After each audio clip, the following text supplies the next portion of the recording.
Hello, YouTube. I'm Eric, otherwise known as Shinx. Most of you might recognize me from the Big Brother Twitter streets or the Wiki, a few older episodes of Silent Podcasts, but for those of you interested in the subject matter of this video who clicked on this thumbnail, might remember me from way back when as a member of the TPI community. This video is going to contain 3 full-length interviews from some of the biggest TPI creators from back in the day, hosted by myself, CS the Salamence, and Isaiah, the main host of Silent Podcast, shown as the Jolteon. A bit of a retrospective and a catch-up to see where these 3 characters are now and looking back on their time in the community. And now, what exactly is a TPI? Well, it all started with a show called Total Drama Island back on Cartoon Network in the States and Teletoon in Canada. New seasons now streaming on HBO Max. It debuted in 2007 in Canada and 2008 in the States. Essentially an international sensation that was a gigantic parody of Survivor. But for many people like myself, this came first. There's no Survivor or Big Brother in my life without Total Drama Island, and it inspired so many of us to want to try and create our own versions, like a parody of the parody. The concept is exactly the same, but instead of a professionally animated cartoon about teenagers, it was children, using their stuffed animals and action figures and, mostly, their animation. Eventually, one person had the idea to use some sprites from the Pokémon video games and generic stock images from Google Images to animate as best as one can on Microsoft PowerPoint, which opened up the world to a whole new set of creativity. And the person who pioneered the PowerPoint era of TPIs is one of our 3 guests in this retrospective, ELCORaiderX, otherwise known as Danny. But we'll be getting to him last. Firstly, we have NickiNor2, aka Anders, one of the biggest, if not the biggest TPI creator of all time. When you search up Total Drama Island, his show is the top result today, even almost a decade later.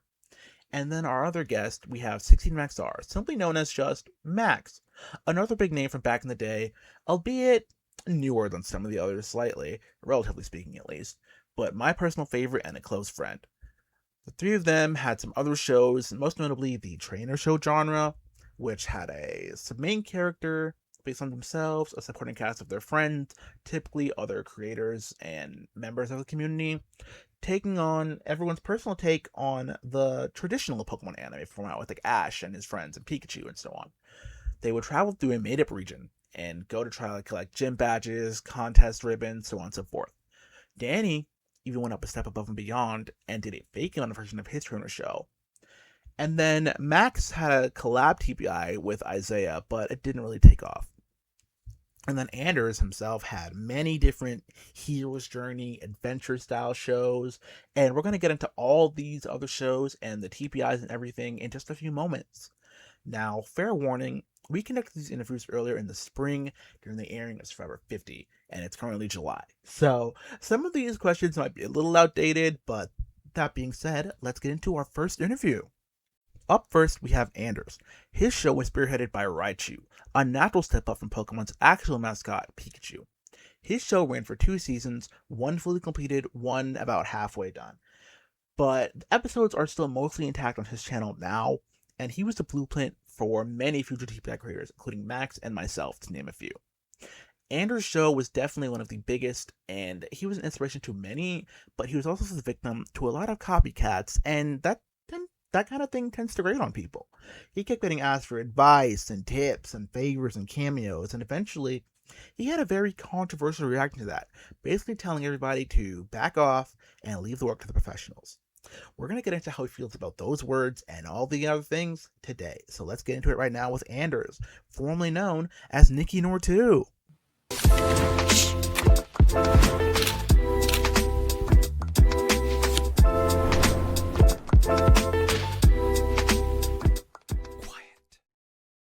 Hello, everybody. Welcome to Silent Podcast, a place for everything but silent. I'm your host, Isaiah, and then we are here with a very interesting interview.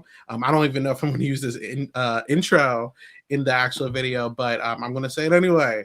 But we're here to talk about something that is a really big throwback for me, which is Total Pokemon Island, and just, I guess, one of the biggest creators from it, Anders, aka NickiNor2. And I'm also here with my co-host, Shinx, and I don't know.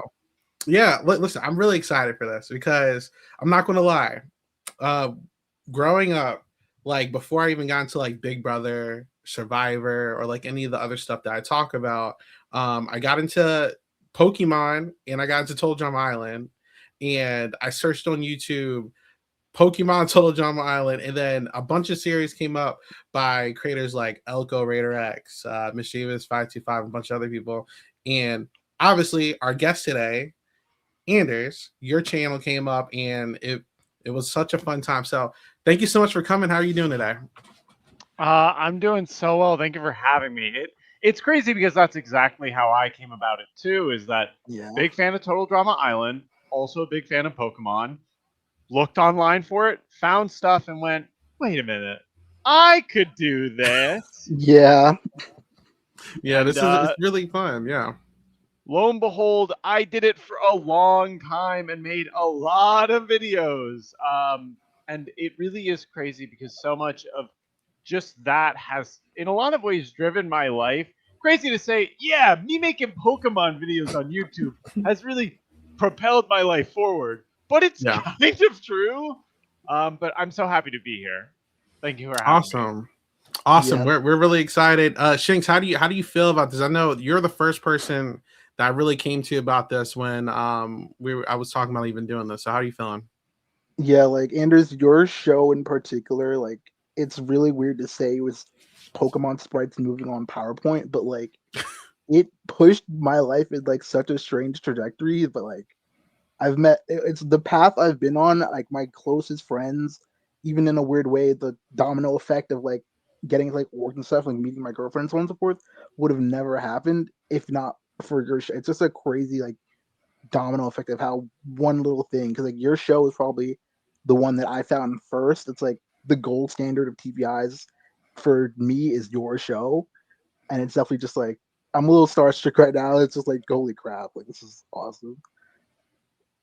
I appreciate that. I do not feel like a star for having made this stuff, but you know what? It was a lot of fun to do. It's too bad I never finished it, right? I think that does lead me to my first question. I think I asked my friends if they had any. Everyone wants to know if you have any recollection of who was supposed to win Total Pokemon Action, because there's a whole bunch of options. People don't have any confirmed answers. Okay, if I really look into my brain after not having touched this for years, I'm trying to remember. It was because Total Drama Island and all of those series always ended with 2, right? And either could win. In Total Pokemon Island, it was Typhlosion or Quilava and Tyranitar, Pupitar. You cannot. I'm going to say this right now. You cannot hold against me not remembering all the specific details about a series perfectly fine 15 years ago. Perfectly fine. What I'm trying to remember, okay, I think it was Credilli and Skarmory were going to be the final 2. Okay. I think I wanted to have someone who had a lot of history, like Credilli, to make it really far. And then I think I wanted someone newer like Skarmory to also make it to the end. But I hardly remember the path I had set out. The thing is, back then, I had an idea of the elimination order and how it would go, how I'd go about it. But it was like the scripts, and you might not know this. The scripting and everything was very much on the fly, kind of whatever I was feeling. I was improv myself.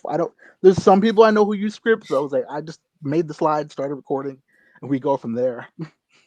I knew the blocks. I had made all the slides and went, well, this will happen here, and then I went, we'll say it like this, and then if I didn't like it, I tried again. Yep.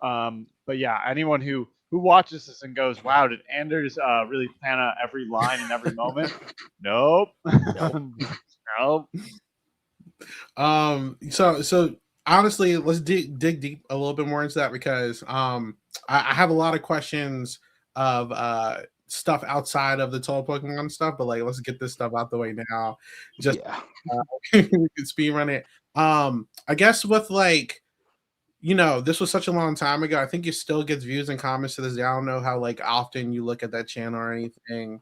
But like, to the point where people are still watching it and commenting on it. I think people still make it. And it's like been like this thing for people to look back on versus like I guess like a lot of the other guys or girls who are making it like back then, like their channels are gone, unfortunately, or it's your stuff is still there, you know? So like, how does it feel that like people are still going back to watch us or experiencing it for the first time and like getting inspirations from it? You know, it's so weird to see people say like, this was my childhood or this mattered so much to me, only because I was a child when I made it. Yeah. So to me, I don't view it as like, wow, it had such an effect on people. I viewed it as I really wanted to make something and I made it, and I'm happy that a lot of people really liked it, but I don't. It's very strange to me, but I'm very happy people find a lot of joy and meaning from this. I I did make a series before Total Pokemon Island on this channel that I fully deleted because a big part of when I made this was when I was in middle school and then into high school. And I stopped because, well, frankly, I didn't want people to know I made it and then bully me for it. Yeah, I was the same way. Or to be known as the guy who makes Pokemon videos. Yeah. And before I did all this, I did a live action version with stuffed animals and went, I gotta get rid of this. Like it's one thing to make Pokemon based PowerPoints where I'm not on screen. It's just my voice 30 times. Versus me playing with stuffed animals and still reenacting this. And I went, I gotta get rid of it. No one can know what happened that I did this. So yeah, I mean, I would never get rid of this channel unless I got sued. Obviously, you know, hey, I didn't get paid for any of this.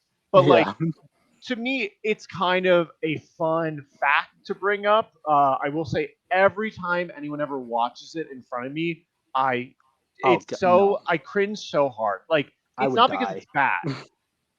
I'm not here to judge whether or not the product I made is good or bad. That's for the audience to decide. But hearing myself and my ideas and my attempts at voice acting, I'm like, I don't need to do that. I'm okay. If it brought you joy, that's great. Do not subject me to my own content. Literally, like I have my old PowerPoint files still, and like the way I used to do it, I would record on. So if I press play, I hear my like 12-year-old voice. I'm like, please stop! I can't do this. Like, no. A second, it was just like, especially because there was a point in the show where your voice like dropped, and it was like, oh, when I go through puberty, yeah, like that's fun. Even my friends, I was like, how do you do the girl voices when you get to certain? I'm like, you got to try your best if you want to keep doing it. It's just like, it's one thing. I don't know.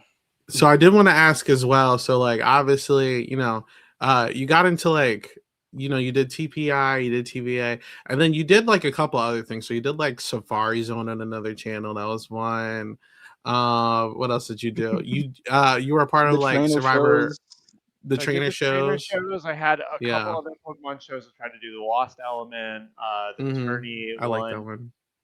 The way I saw it was like, first of all, TPI, TPA were fun, but like they were so much work and there was such a narrative and there were so many characters. I'm like, I want to try out other things. It was very much when you go onto Cartoon Network and they'd have like, here are all the shows we're doing. Here's a marathon. I like, oh, I can do that. The issue, of course, is that I'm still one person making all this.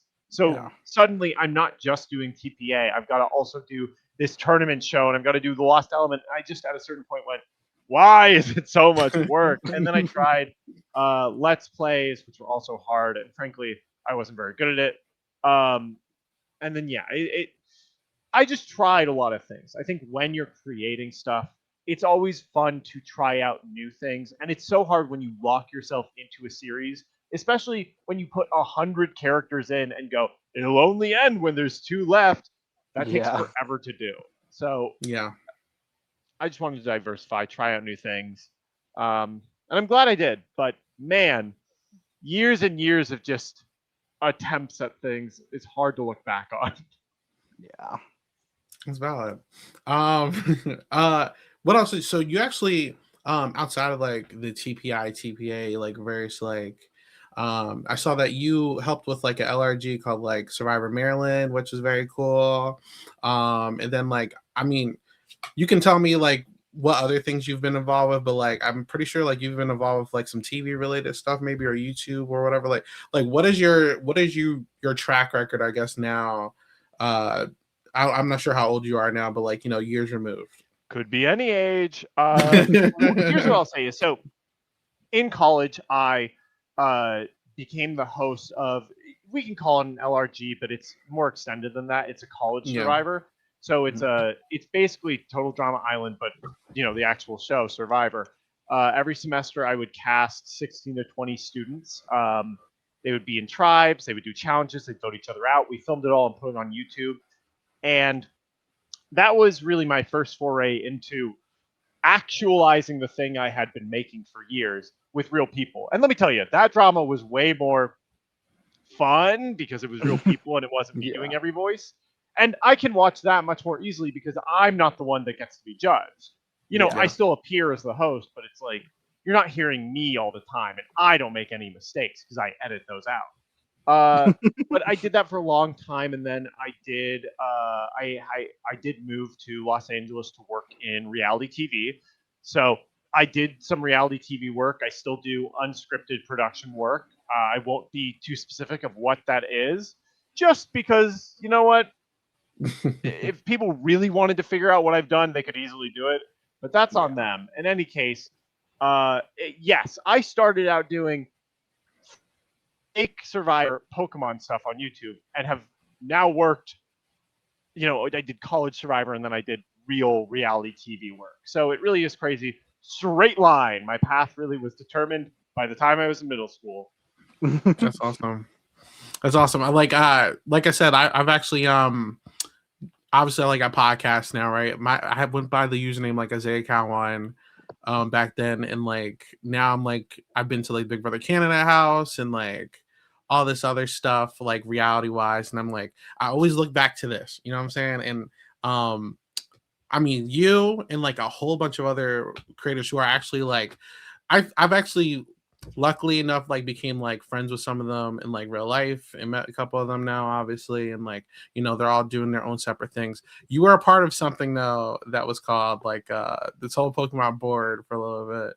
Oh god. Was I? You were. I don't know if you remember that. And this is why we're doing deep cuts Pokemon here. board? Yeah, What I'm the gonna hell was like that? go a couple names. Like I don't remember everyone's, and it was like you, someone named like Neon Ray 3.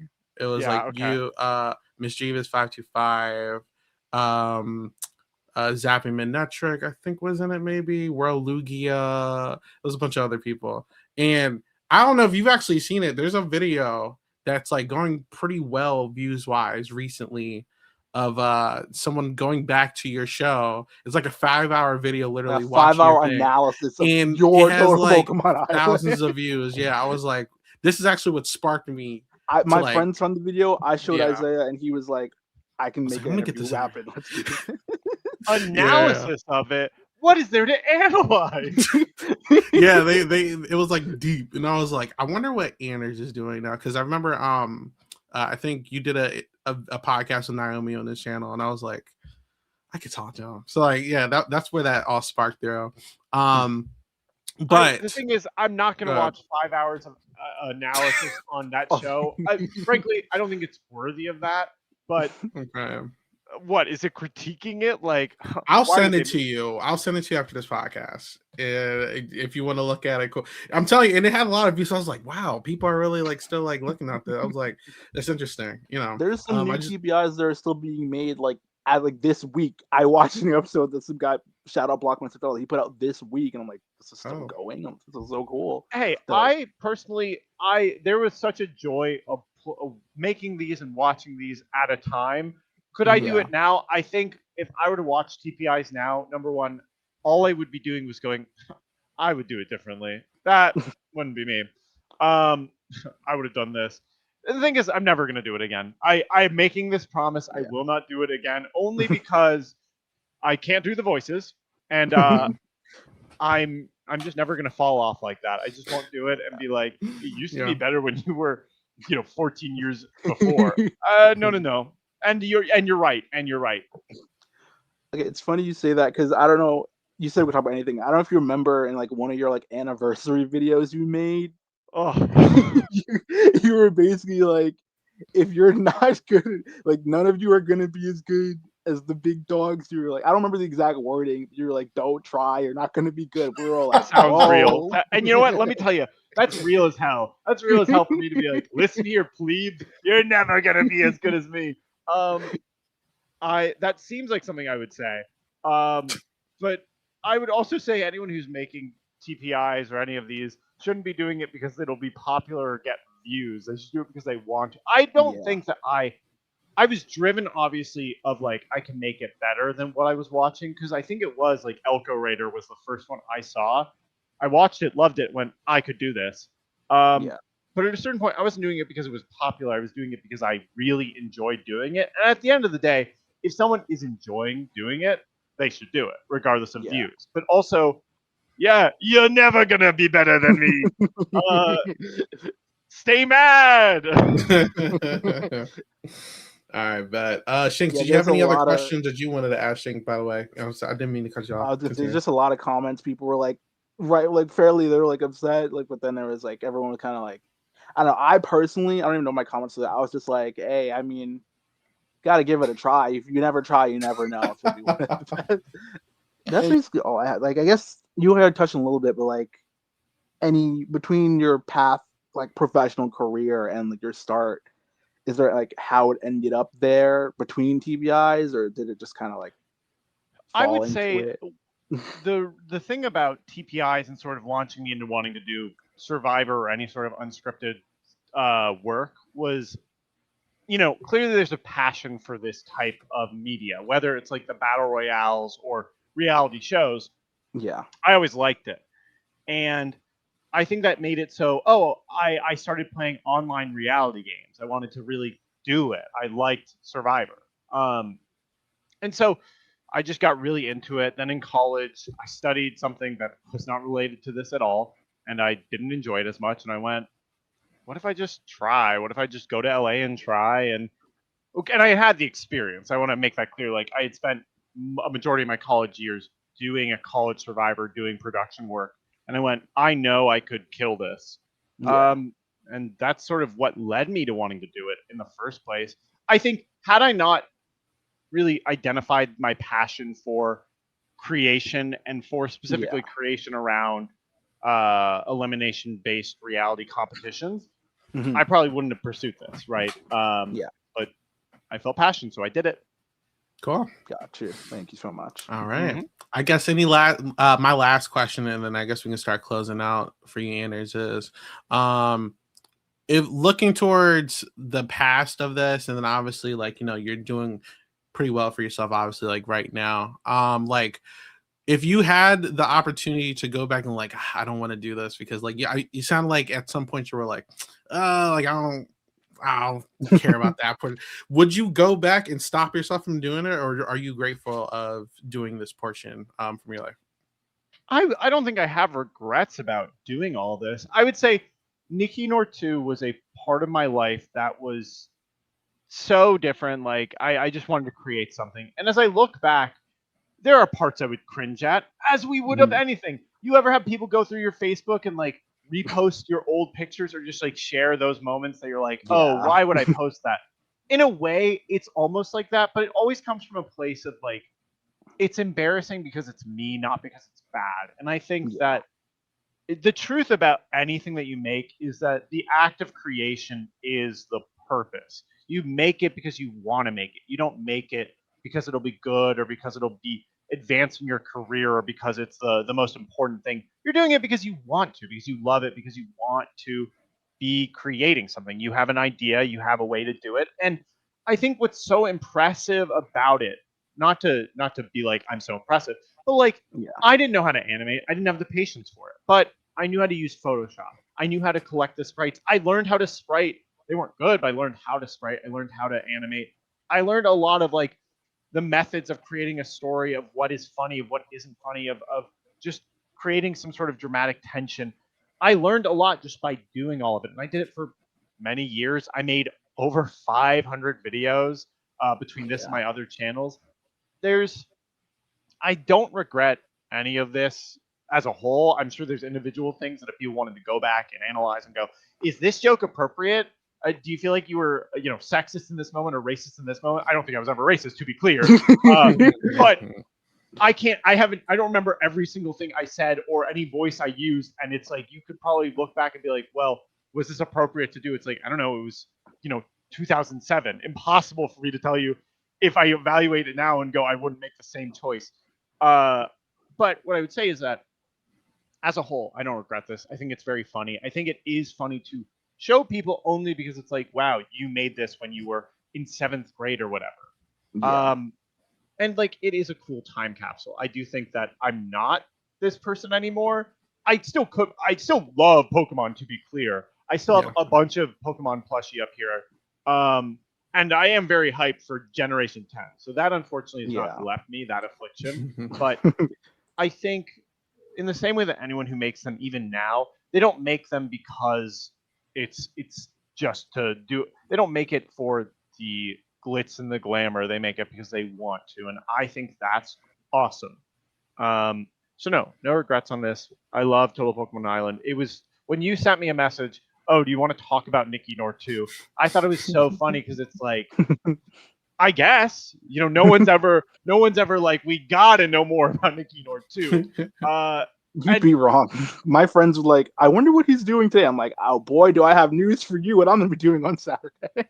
Well, and yeah, I'm still alive, but I'm not making this. Don't hit me up about making more of these. I will block you with a swiftness. Because there's like the Total Pokemon Island wiki that like people have like filled in what your boot order was supposed to be. And I'm just like this says right now that Licky was supposed to win action. I'm like, that's clearly not what you just said. I'm just like, let me look it up. Let me just see what people are saying. I know that you wanted to wrap it up, but let me just see. No, you're good. Listen, I have time. You're good.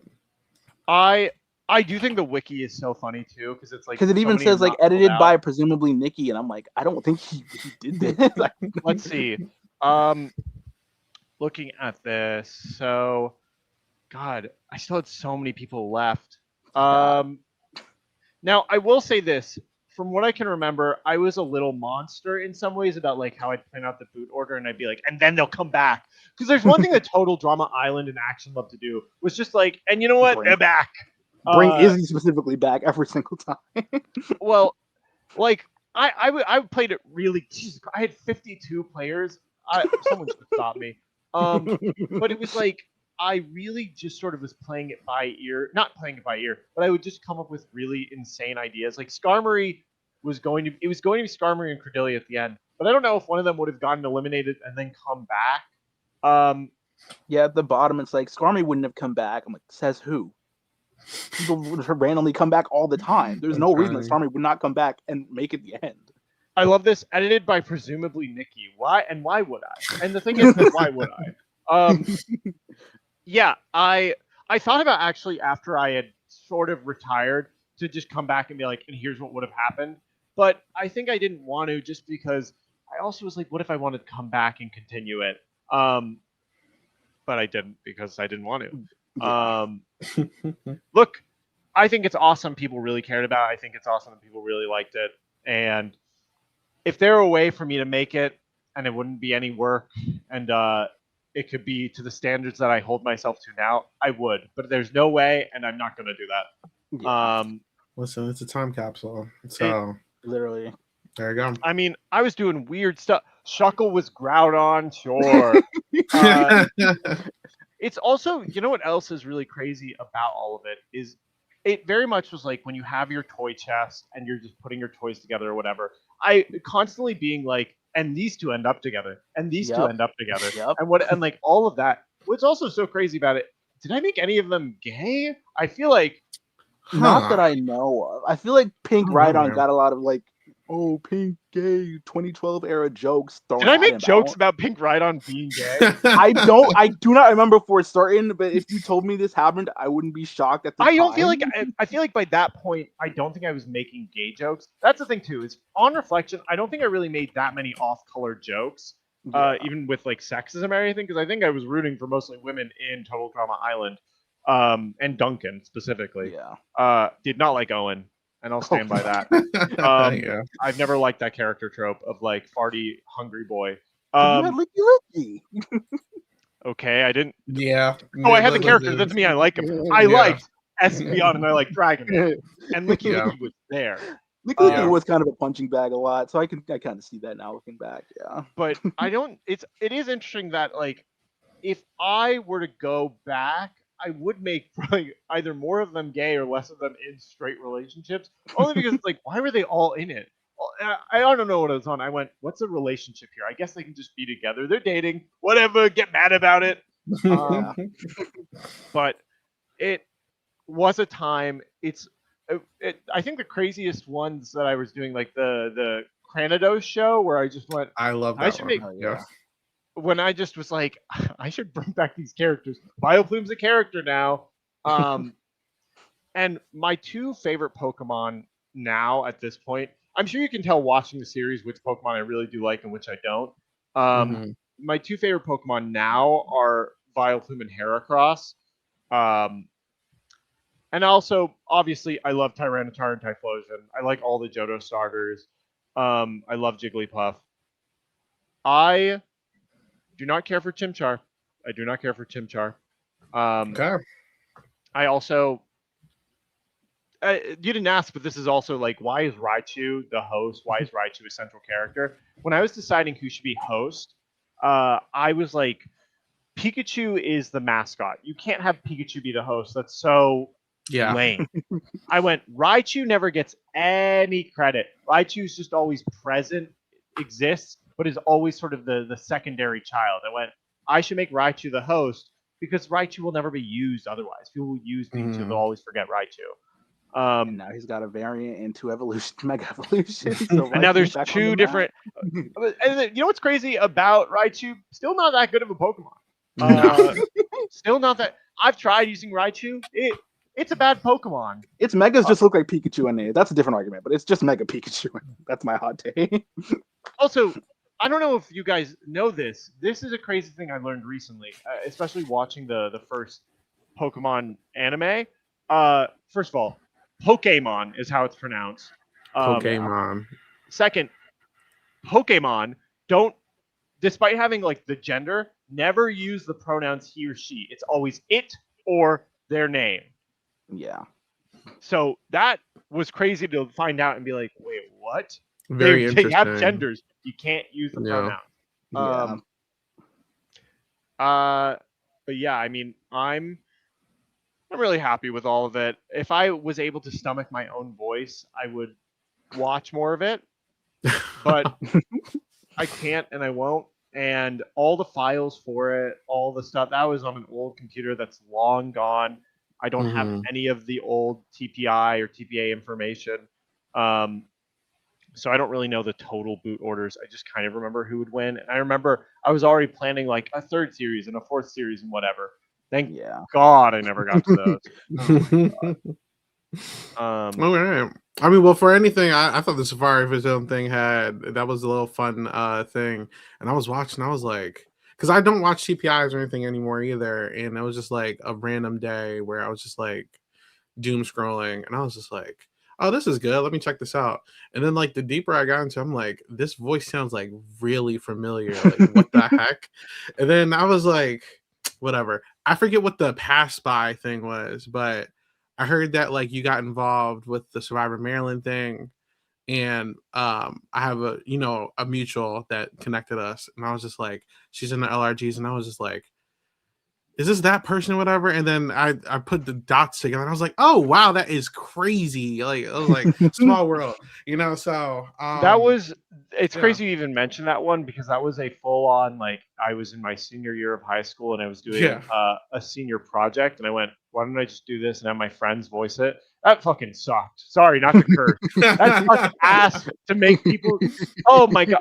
If you think it's cringy to like, oh, I did this when I was in middle school or whatever, it's so cringy to write a script and have your friends voice it and like present it. It's sending. I enjoyed it. I also did a TPI school project and I forgot about it until you said the words. I'm like, oh my God, I did it too. It was so bad. It's just like, it's not that it's bad. I think when you're so close to it, it's so like, it's funny, but it's so embarrassing that I did it. But also, like, whatever. Be embarrassing. I'm a man with bleached hair right now. I think you're allowed to be cringy if you want. Yeah. But Jesus Christ, yeah. I mean, Oh I my think god! So I actually went on it real quick, and I'm one of the 3 comments on it. Literally 10 years ago, like on my old account, I transitioned to a podcast one. I literally said, "This isn't still going on. It's so good." I'm crying. Like I'm one of the 3 comments. I'm so down bad. But yeah, I'm telling you, it's always fun to look back at it. it's. Oh Jesus! And you can't make me watch that. You cannot actually make me go back and be like, oh yeah, let me look at the comment. I won't open it. I won't be engaging with that. Look, I love this. I love people that love it. I think it's great. It's just something I can't do to myself. And that's totally fair. I don't think anyone should have to be subjected to things they did when To they their were own middle voice. school. To their own voice. I think, frankly, even this podcast I'll have a hard time listening to because I'll be like, why did I say that? Why do I sound like Listen, that? it'll be fun. I'll make it super edited. It'll be good. Trust me. Yeah, can you make it so fun. I have really big cheeks, huge eyes? I gotcha. But yeah. God, I remember I was actually showing this to people recently as like, oh yeah, I made this, and they were like, wow, Anders, this is really impressive, and like they were playing it, and I literally couldn't sit there and watch them play it, just because I could feel my face glowing with just like I'm so embarrassed. It just is crazy. They were like, wow, it's really impressive you did this animation on PowerPoint. And I'm like, I can't listen to myself. I can't look at this. Listen, it was so great for a time when YouTube was still like fresh out, you know, like trying to figure out its own identity. Yeah, like it was just different. I just checked the video that I was telling you about. I just sent it to you on Facebook. But it has, this was 3 months ago, 14,000 views, 293 comments, and yeah, it is a 5 hour and 50-minute video of this guy literally binging your series on stream. Just mine or other people? Just yours. Just yours. What? Just yours. Both island in action. This guy has like 114 subs. So have fun with that if you ever want to look at it. Yeah. 5 hours. Okay, I will say this. I have gone back a couple times throughout the, again, 15, 16 years since all of this was made, and seen like some people trying to do like commentary on it or like videos about it. I think one time I saw someone pretending they were me making videos about it, and it's remember that. I do remember that. Oh my god! Someone actually redid your series too. Now, yeah, someone in an HD. Someone did an HD version of your show too. I don't know if it's still around. I forgot about that. Someone was fully like, yeah, and we were like, you're not him. I know what his voice. They took your videos and made HD. I found him too. I will send it to you. Whoa. I just sent another one. There you go. I kind of got to watch the HD. I think, okay, that is really funny to me. People be like, because I don't look at myself. I know at the time I was like, none of you bitches could never get into it. Be mad. I know at the time when I was, 12, being like, and I'm so more impressive than you. The idea of doing it now, like 15 years later, and being like, I'm NickiNor2, that's crazy. Like, just be you. Yeah. Like, just be yourself. But I do find it funny. I do think it's funny when people have. It'd be different if I was still making videos and they were doing it, and I'd be like, wow, I can't believe you're criticizing my work. But now it's like, yeah, you know what? Let me hop in. I'll be a guest spot and be like, can you believe I said that? Can you believe I did that? I would never watch my own stuff, but. Well, look, I think this will answer a lot of questions for people. I'll make sure to like link it on the last video you ever did, because there's comments like, whatever happened to this guy? Where I'm like, hey, there you go. This is actually like giving me ideas to like and try to like hunt down a couple of people and make it into a big thing. Who knows? All right, but yeah, other than that, that's all my questions. Shinx, do you have any other questions? I did have like 2 more like fun ones. Go for it. It was Pokemon Day yesterday. Survivor 50 just premiered. So like, who are you rooting for in Survivor 50? And are you excited for Pokemon Winds and Waves? And your thoughts For on all that? for Survivor 50, this is so complicated for me because I have always wanted to support Survivor. It's been so instrumental in so much of my life, but I don't love all of the changes they've done in the new era. It's weird to me because I feel like I've loved the 50% casting initiative where now the casts are more diverse than ever, thank God. But it Yeah. feels like personality and game wise, it's the least diverse it's ever been. Yeah. I cannot stand, this is such a personal thing, I cannot stand when people reference their high school moments playing the game. Like, I was bullied in high school. Everyone was bullied in Everybody high school. was. Everyone, shut up. You are 30. Get over it.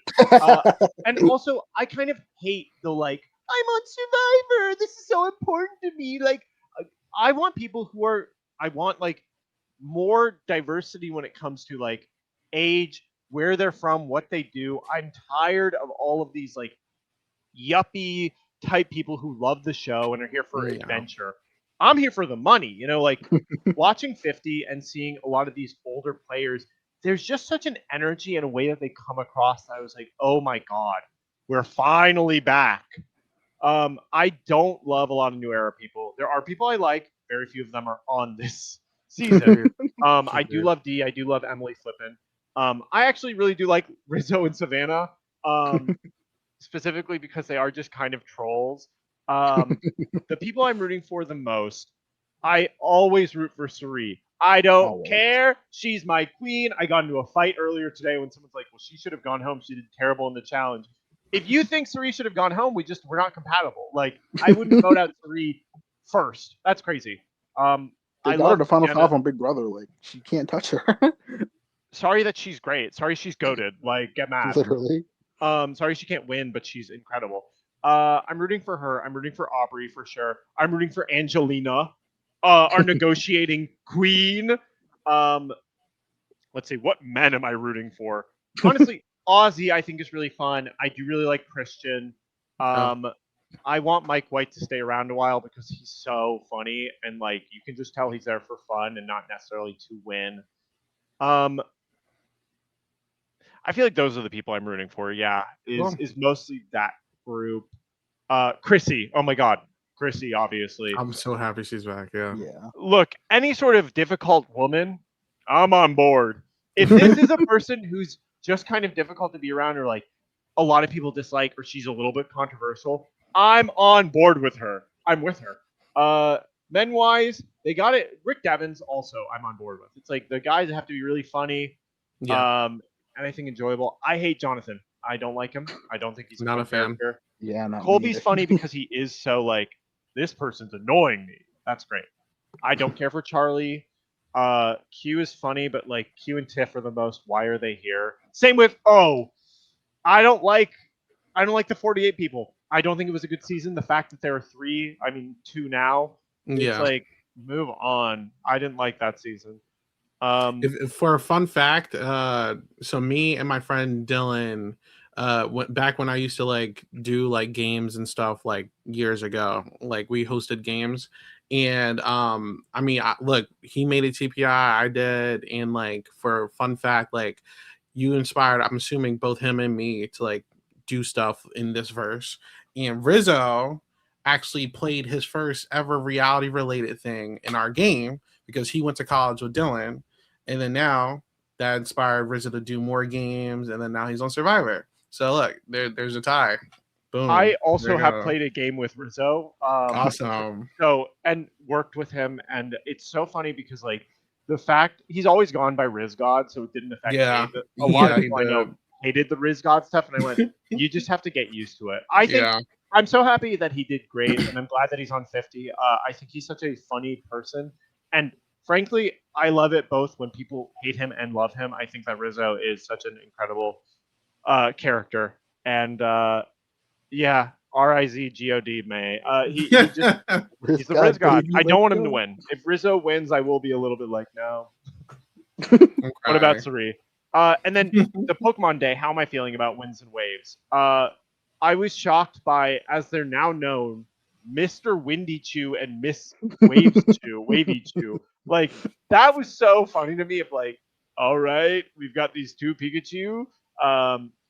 I am really excited for Winds and Waves. I hope that with a year more of working on it, it'll be better games than the previous iterations have been.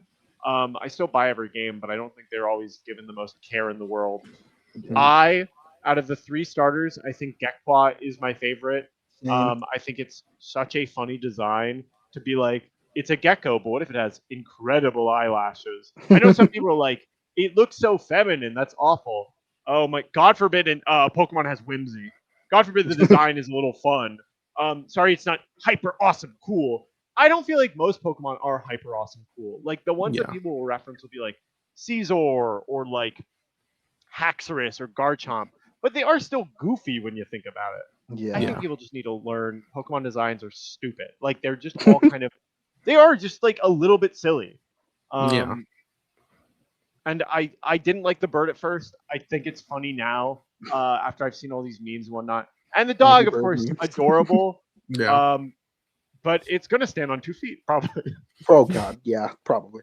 Wait, it is the dog? Everyone. Well, we don't know, but it's gonna. I hope it doesn't. Like, and become like furry bait and stuff. Everyone's been saying. Oh, brother. I mean, call me whatever you want. I thought Incineroar was a very funny design. I liked it too. Okay. Well, this did remind me of one last thing. Total Drama Island did do 2 seasons, like. And I did watch those. Yes. You better believe I watched when they came out with new ones. I also watched the Redonkulous Race, which that one was a lot of fun. Okay. But the new Total Drama Island. Okay, I will say this. Oh my God, what's her name? What's the villain girl? The one that makes. Julia? The fake Heather. Yes. Yeah. Oh my! I love Julia. She's great. I was like, this girl needs to win. I think the fact it was 2 different seasons that were the same cast was such a funny concept. I loved Julia. I'm so happy she was around for so long. She should have won. I don't care. She should have won. They never let the villains win except for that one time with Heather. Hold on. What were the other characters' names? Since Priya was my favorite. I loved Priya, the winner. I also liked Priya. Who was the other one? Raj, the journal. The journal was Millie, I think. I like Millie. Hold on. I'm trying to find the characters. Bowie and Raj were our first gay rep, and then Wayne. Was that's so true. And Wayne won. Show. Yeah, Wayne won season 2. Yeah. I did think that Bowie was fun. Yeah, I like the kind of villainy characters. I think. Yeah. I don't care for. I know I had Vileplume. I don't care for that archetype of like I'm crazy. I don't like the Izzies. I don't like the I'm crazy and quirky and weird. No Izzies. To me, it's too like we get it. You're funny or whatever. Yeah, I didn't mind dumb hockey guys. I didn't mind. So, what was that? There was the couple, the one that's like the terrible guy and the girl who's like, I'm Chase over you. And Emma. I thought they were funny. Yeah. But yeah, I do think that Julia was my favorite. I like a complicated, complex, evil woman. And there's nothing wrong with that. And you know what? I think every season of Total Drama Island was improved by it. I had one. Mischievous was evil. Mirko was sometimes evil, sometimes not. Mareef was evil. I love the evil one. Because you know what I'll say about this? People will always complain. It's like, oh, I hate that they're still around. You need conflict in these shows. And to me, it's like, you need a Mareef. You need someone who's always thinking about how do I get further? How do I really screw these people over? And, you know, I still chose her to lose twice, but you can't have a show without her. You want all these nice, boring people to go far. No. Boo! Your Seadra was funny. She evolved. Go ahead.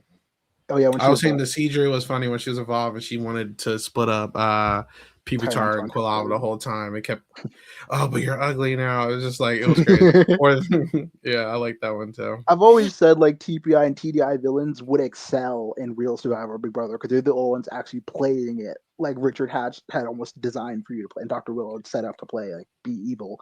It'll work out for you. I feel like if I could go back and to go back to that question, if I could go back and change anything, I think I would probably make characters a little more distinct and strategies clearer, because I think Total Drama Island didn't really care about the votes or strategy, but I'm strategy pilled. Like Yeah. Yeah. I want to know, why are people aligning together? Why are they voting together? And I don't really care for the we're all friends kind of thing. Be meaner. I think that's always fun, and yeah, I think that's my biggest regret about all of this, is that I didn't give people concrete enough strategies beyond they're close so they don't vote for each other. But like, I want to see why someone like Mareep or Mischievous is able to gain control. How are they deciding who goes home? It can't always be because of the challenges. It was, because that's the easiest storytelling. But like, I kind of want it to be a little bit more, oh my god, here's a good player, as opposed to here's a good person. Right. Because this is also something I believe, good people don't, that's not a thing on reality TV. You're not playing who's the best person. Otherwise, that's how you would win. You win by getting to the end and being deserving of the win. Yeah. Yeah. So like, you play to win. Sorry Yeah. about it. And Julia did that. And Julia did play to win. So maybe There you people go. need to get over it. Yeah. There you go. All right. I think I think that's that's all for good. me. I think we're good. All right, Anders, thank you so much. I don't know if you want people to find you, but if there was, do you have anything you wanted to plug? Look, all I'll say is that if you like NickiNor2, watch it, subscribe to it, tell your friends about it. If you want to get to know me, don't. I mean, truly, I exist enough online that you could probably find out anything about what I'm doing or what I appear on. Watch Survivor Maryland, actually. Let me plug that. Survivor Maryland, Gen 2, Gen 1, all great. There's currently, I don't know when this is coming out, but season 12 is about to wrap up, and it's so incredible. If you like seeing Pokemon do things, what if they were college students and they would get drunk and fight and hook up, and like, it's all the drama of Pokemon without any of the confusing voices, and way more real strategy. So if you like Total Drama Island and you like that strategic aspect, watch Survivor Maryland. And if you just like the Pokemon, just watch NickiNor2 again, or find the new stuff. I mean, it's still out there. It's still getting made. And frankly, I bet the sprite work is better and PowerPoint's Yeah. better now. This guy is doing it. He's going pixel by pixel. He's got like, he does vote reveals. His voting, like, Dang. he's into it. I'm like, this is. Yeah, There you go. we didn't do any of that. We didn't have said, time for that "Here's- back then. Here's a sprite I barely figured out how to take off of a sprite page. If you look at the first episode, Lapras has in the corner a sprite Yeah. from something else that I couldn't get rid of. Now I I know remember how. someone always had like a little white space under their armpit or something that always bothered me. And I was like, sometimes Yep, you can't yep. delete it. It won't go Nowadays, away. it's so much easier. Yeah. So frankly, watch some new stuff. Maybe you'll be impressed. But also Survivor Maryland. That's what I would plug. There you go. Yes. All right. Thank you so much, Anders. It was a great conversation. Love the update. And we will see you guys soon. Have a good one. Bye. Later. Bye. And that was Anders, everybody. Thank you. Next up, we have Max, who had many potential iterations of TPI in the works, but the one that really took off the most was hosted by Flygon, and it inspired me so much that when I made my most popular version, I used Salamence as a host to like counter and duo with him. He has 2 seasons that remain on his channel, but the second one didn't really get as far, but the first one is completed before he eventually had to step away. In spite of the harsh shutdown from one of his idols, Max did not give up. Andrew's show was still a major inspiration, and the comments telling us to stop only pushed Max further and further to keep going. In a way, he paid it forward, passing inspiration down onto me and so many others who I'm still friends with today. And now, without further ado, I bring you the man once known as 16 Max R.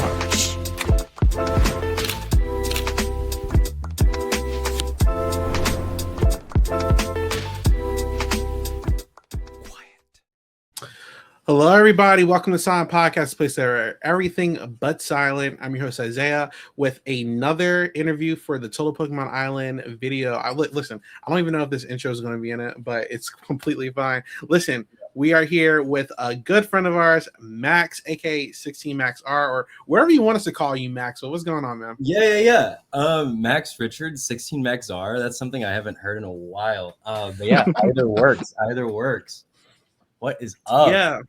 What's going on, man? Listen, when we were coming up with like a list of people that we wanted to hit up. It was definitely Shinx. It was like, nah, we gotta hit like Max. So I was like, I'm like, we can find Max. This needs Yeah. to be done.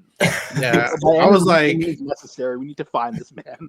yeah, and you did, and I have You did. no idea how. That's another story because like I was like, no way, get out. yeah, but yeah, I'm just we're just gonna talk about like a bunch of things, like maybe stuff from back there. Then that you remember, obviously it was like years ago, so if you remember anything, that would be great. But like first of all, like obviously it's been so long, like what are you doing in life right now? Life right now, I'm living in New York City.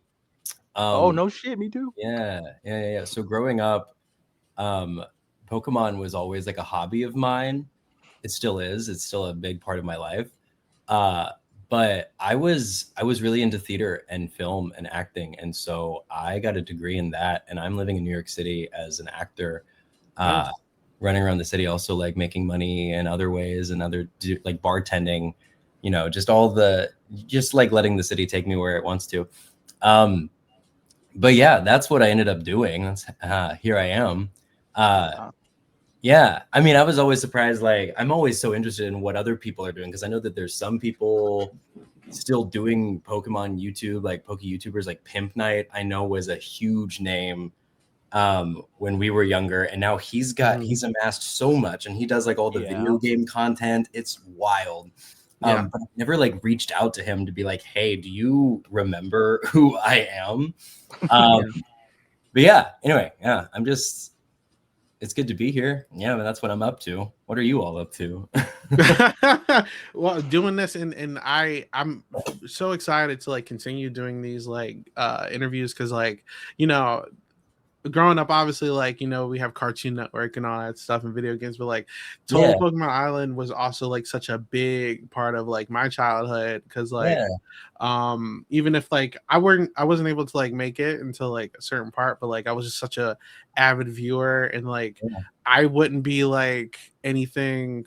I wouldn't be doing half of the stuff I'm doing now without like Total Drama Island, TPI, like that stuff got me into like Big Brother and Survivor and stuff, and like now I'm in a position to do like a lot of stuff that I'm doing for free on the channel. Like I've been to the Big Brother Canada house and interviewed people. I've interviewed, so like that's the cool thing about TPI that like it's kind of like came with me, like different ways, So I'm like still good friends with a lot of people from that world today, like Shinx, obviously, like I had a wedding, like I had some people coming to that, like it's fine. It's get out my face, but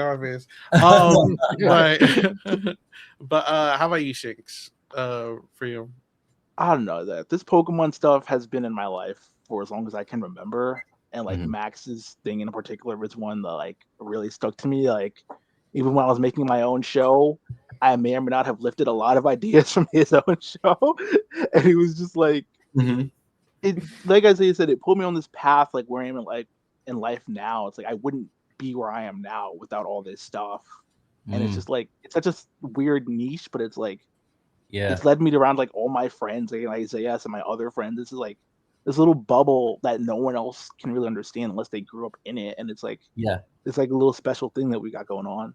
So it's kind of nice to like go back and like revisit everything. Yeah, aesthetically, it was just like this cross section between like these two fandoms, of Pokemon and like this like Total Drama Island that were like so pivotal aspects of like my childhood development of like I couldn't, I mean, my first introduction to it was through NickiNor2, which I think is what a lot of people were, mine as well. A lot of people. And then I think I was just at that point in my childhood was also fascinated with the voice acting and the animation aspect of it, and said, oh, I can figure this out for myself as well. Like I can did most of that stuff through like PowerPoint, which is crazy. It's absolutely insane when you think about it, especially like how far like the technology has come now and how silly it looks then. But like it's just like I find it like really creative. Like it's just so fascinating.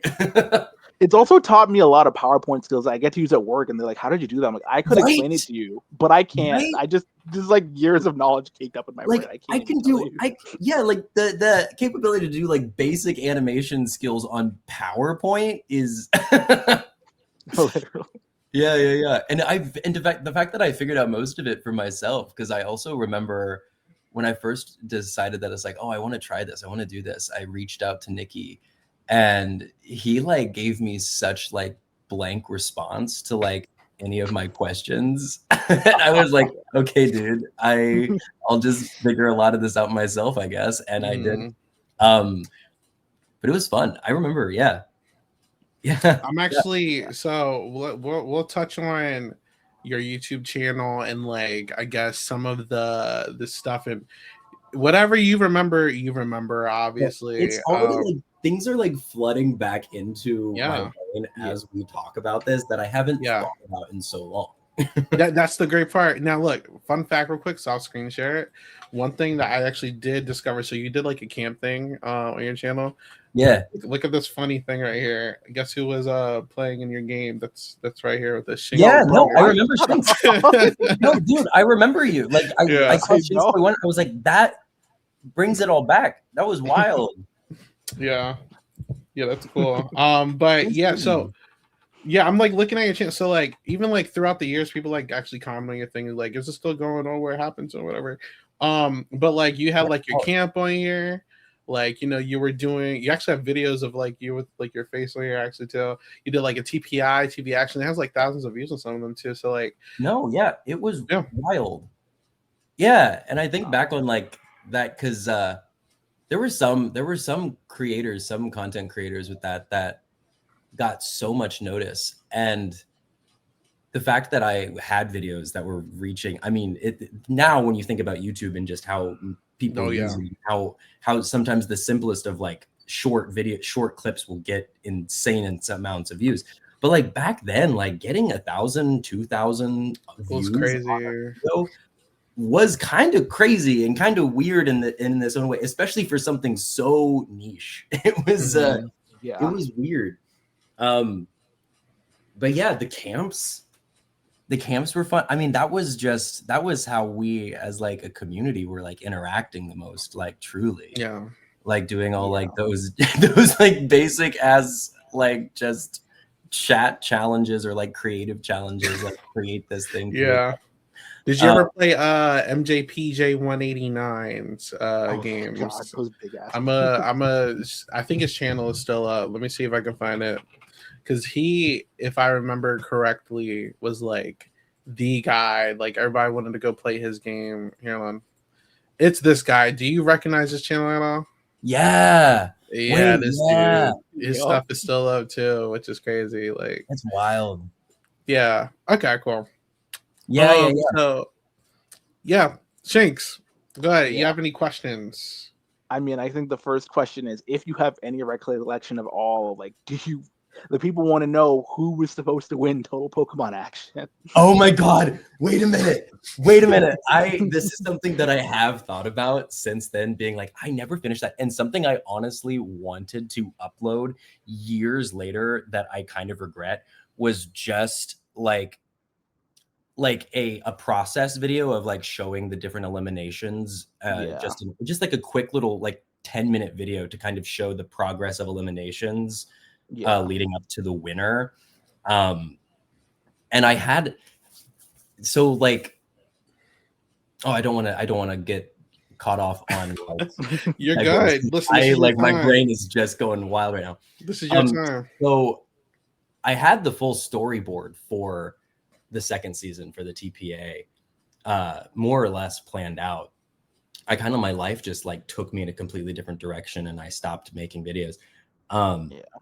But I remember the top 3 were supposed to be Cinchino, the villain that I had, and then Onyx was supposed to be evolve into Steelix and be in the finale. And then Miss Drevis was supposed to evolve and be in the final finale as well with those top 3. And then out of those, I wanted Miss Drevis to win. Well, actually, or Miss Magius or whatever. But actually, what I wanted to do was get to the finale and then have like do what they did with Total Drama Action and the have real like action with the voting. Yeah, I wanted to like bring it to a vote and have people choose, and then that would determine how I animated the ending or whatever, the ending that I shared. But those were the finalists that I remember having had in my brain.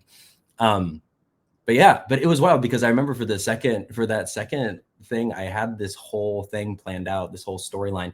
But for the original show that I did, my TPI thing, I didn't plan any of it. I just made episode to episode and just kind of continued the story. It was very stream of consciousness, just like making the story evolve as I went along, which was wild. And then it ended up kind of being what it did.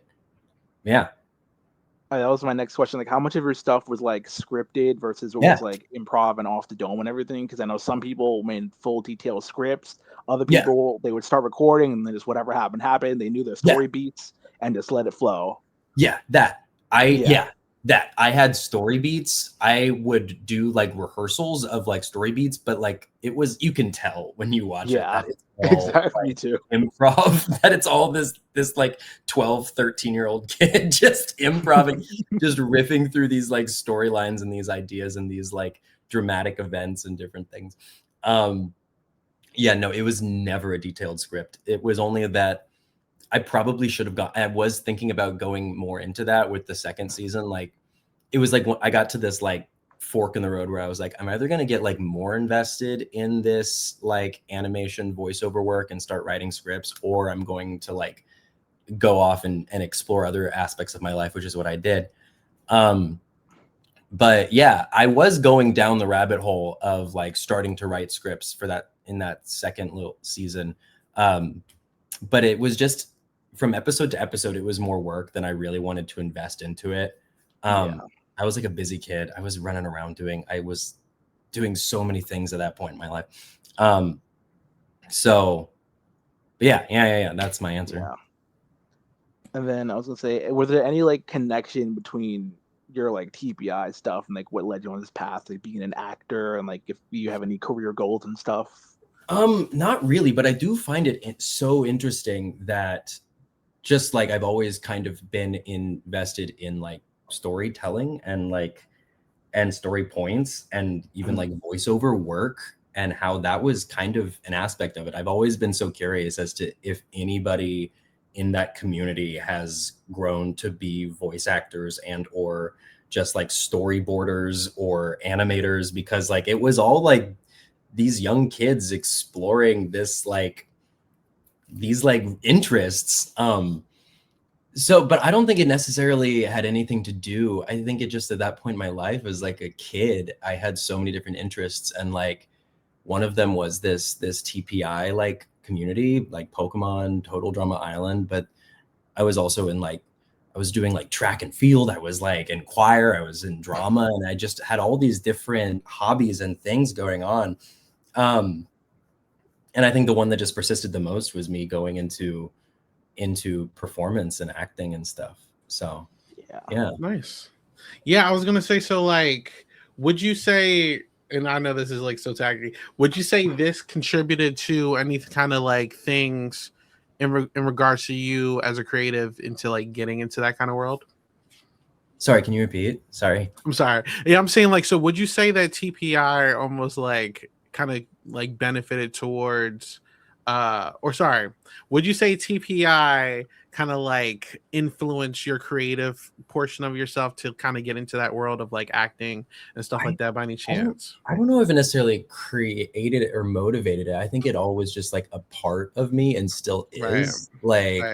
I just kind of, I would describe myself as just like a creative person who's always kind of got ideas for different like stories and things in my head. Some of them I execute, some of them I don't.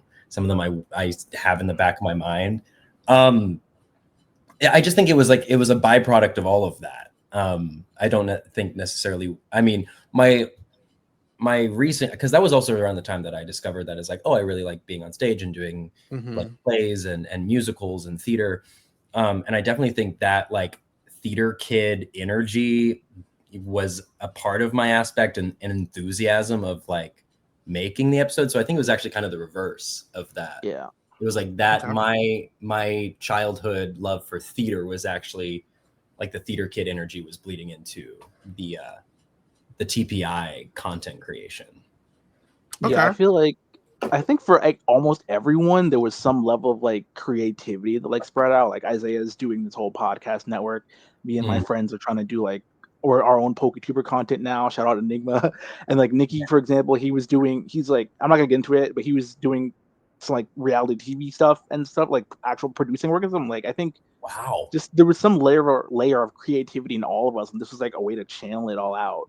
And Yeah. now, like, as we've like grown up, it's been branching out all these different Yeah. forms, but it's still Mhm. at the core of just like we're all like creative individuals, and we're trying to find an outlet to like put it out into the world, so to speak. Well, we had such a wild child. We were in just like the time period we were growing up, like reality TV was everywhere, Pokemon was everywhere, just like, and YouTube was new. Like it was like this new thing that nobody knew what to do with. It was so like there was lots of this. So of course it attracted all of these like crazy creative kids. But yeah, that blows my mind that so many of you are still in it. So there are days where I'm like, wow, what would my life be if I just kept like if I had shifted my channel and just started doing like Pokemon content? Because there's some people on YouTube now doing some crazy cool stuff with their content. And it blows me away that like I was a part of like the origin of that community in a lot of ways. Yeah. It's Agree. And it's always fun to like look back. Like I can't say that I actively like still participate in anything like that, but still like crosses my mind too. So that's why I really wanted to do something like this, which also kind of brings me to my next thing. So even outside of like the Pokemon stuff, so like you said that like you're into like theater and stuff. Is there any like plays that like you really like sit on your mind, like, oh, I did this stage play, I did that? Like what are some of the productions you've done before? Productions? Yeah, just like what have you been in? Oh, I mean, well, like recently I've been doing a lot of off Broadway, like working with new playwrights in the city. Cool. In like this downtown theater scene. A lot of it is I don't know, I can go full theater nerd. A lot of it's just, By all means, go for it. and like intellectual theater kid. A lot of it's just like this Chekhovian plays that are just about like this anti-culture kind of thing, this like subculture of the world we live in now. Very like naturalistic plays, very much like an actual like living room drama, living room comedy. But yeah, I've been running around that sort. I mean, I've been doing a lot of different plays. There are lots of new plays with young playwrights. Some of the plays are published, some of them aren't. But it's not like I've been doing like big, flashy, shiny lights and everything in that regard yet. But yeah. I've been going to also getting back into like maybe going to school, getting my master's in acting at Columbia University. So yeah, I don't know. Just shows, just work, just things. I've been running around the Northeast doing shows with different theater houses as well. A lot of it with young playwrights and young writers. Lots of really fun stuff, lots of really cool stuff that I could I'm super into like theater, so like I was just curious. I like stuff like that. Yeah. Is it like a fair assumption to say like Broadway is like the goal, or are you like happy with what you are, where you're at? Not necessarily. I mean, there's always that idea. I mean, ideally, I would do a play that I really just love and believe in, and have that transfer to Broadway, because like things typically, based on popularity, things move up the ladder. But that's like never like the goal, I wouldn't say. I always think that's like having any kind of like I've never wanted to like chase that, because it's like I've cared so much about the integrity of like what it is that I'm doing and the people that I'm working with and the things that I'm making. And if that leads to other things, like cool, like that's great. But for the last like 5 years, I've mostly just been doing things that I'm proud of, doing work that I really like. Nice. So Yeah. Awesome. So also with that being said, and this is kind of like also like in the Pokemon world, because we did ask this to Nicki. Do you still play Pokemon? Are you still into Pokemon? I do. I'm playing the Fire Red on the Switch they dropped right now as like my nostalgia hit. And it's so fun because, you know, some of my friends here in New York, of course, are also like, there's so many. Growing up has been fun because you also realize that throughout every aspect of your life, you meet Pokemon fans from all over. So a couple of my friends are actually we're making plans to meet up at a bar sometime this week so that we can trade because you have to do it in person. They don't allow the global trading with the new Fire Red Leaf Green. And it's so fun because I remember as a kid, I didn't have like a cable cord. So I couldn't do all these trades. And so I'm like, something about like getting that Gengar in Fire Red is like really healing my inner child. I'm like, God, I was never able to do that. But yeah, I am still playing. Yeah. I got my Switch 2. I got it set up. It's right there. Sick. Listen, I love that. Go ahead, Shinx, I'm sorry. I was gonna say we asked Nicki like thoughts on like the winds and waves and everything, and like the new starters and stuff. Any like, opinions on that? I'm always like, I'm not like a critical person. I'm always a pretty positive person. I like to look on like the bright side of stuff, and also just, you know, I really like. I mean, I don't know. I don't see how anybody could be complaining about winds and waves. Like what our first looks at it are. It looks like an incredible game. It looks really good. Yeah. It looks so. And it's, I had someone say, it's like, this is when we think about it. It's like, this is what we've been waiting for when it came to when it came to like Pokemon being on the Switch. Like we've been looking for like this level graphics, this level of art style. The game looks amazing. I'm really excited about it. Nice. Yeah. But wait. Oh God, I'm sorry. I have to ask. Yeah. Because I'm assuming, are you all? Yeah, you all are still interested in game as well. Yeah. So which starter are we picking? I personally, right now, I'm Team Gekwa at the moment. What's the grass starter? Brout. Yeah. I'm leaning towards that, and it's interesting because I did a grass starter last game, the Meowscarada one. I don't usually do grass. Like I had to go down the line to see like what my picking pattern's been. I usually don't pick grass, but this might be the second game in a row that I pick grass, which is interesting. It depends on the final form. If that dog stands up, I'm really that too. If that dog stands up, I swear to God. The funny thing is with me is that like I don't know if this was predetermined in my mind, like subconsciously. I've usually always picked grass as Bulbasaur was my first, and then I think that kind of, other than like Chikorita and Sprigatito, I've always chose, because I was like Quaxley. I loved Quaxley so much. Interesting. I still do. I will defend Quaxley for everything that he is. I love that duck. But I've never once chosen a fire type as my first, as like it's always been like number 2, like my second favorite. But this dog, this Pomban, this thing has stolen my heart. And like I really badly need to take this dog. So it's like my number one by far. Nice. Yeah. I like that we're all three kind of like, we have Gekwa, we have a little bit of everything. Yeah, which like has also just shown to me like I think this is like the strongest trio they've had in a while, because like I feel like everybody truly is like equally split on them, which is beautiful. It's great. I just got to see the evolutions. But I'm trying to like I'm trying to like cleanse my my like YouTube algorithm and everything to get these like videos out of there. Just because like I think I've missed the aspect of like Pokemon games being completely like a surprise. You know, Like I kind of think back like the first game that I played that I knew nothing about was like Ruby, Sapphire, and like or Emerald, I guess. Was the game that I played. And just going into that not knowing any of the new Pokemon, not knowing anything, and just like exploring like the world for the first time as a kid. I don't know. I'm going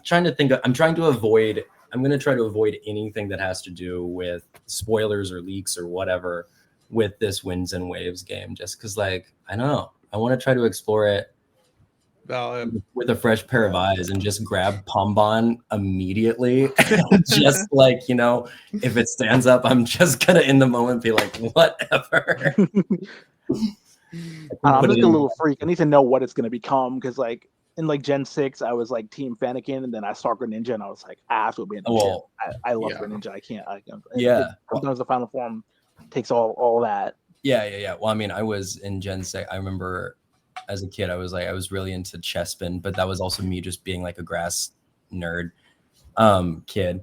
Oh, can you grab my charger, please? My laptop's just gonna die. I need to make sure I Okay. But no, I was going to pick Chespin, and then the same thing happened. I saw Quilladin, and I was like, "That's gross." And then Yeah. I saw Greninja, and I was like, "That's the one. That's the one." I'm crying. But I love Chestnut. I love that Pokemon. That's a good one. I wasn't into that. Well, the like maybe it. the evolutions. I I don't Did know. you play ZA like the new? They got new The Mega goes hard. Something like that. Yeah. The Mega does good. Shinx, do you have any more questions before I start asking closing ones? Yeah, I was gonna say we asked Nicki this too. I don't know if you were ever into like. We know you were into like Total Drama. Were you ever into like Survivor or Big Brother or anything like that, or were you more in the animated realm? I see, and that's where it's like I knew that Total Drama was like obviously clearly inspired by Survivor. Mm-hmm. But I only really remember watching like one season. Thank you. I only remember really watching one season of Survivor growing up, and it was because my mom knew one of the competitors. Oh wow. So she was like, "We have to watch the season." She like babysat him when he was like a kid. Your mom, someone's mom, you knew someone that was a competitor?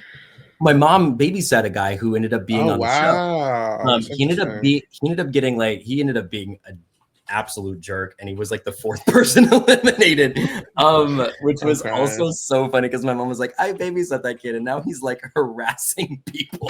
Oh my god. There could be so many people. I'm crying. That does not narrow it down at all. Yeah.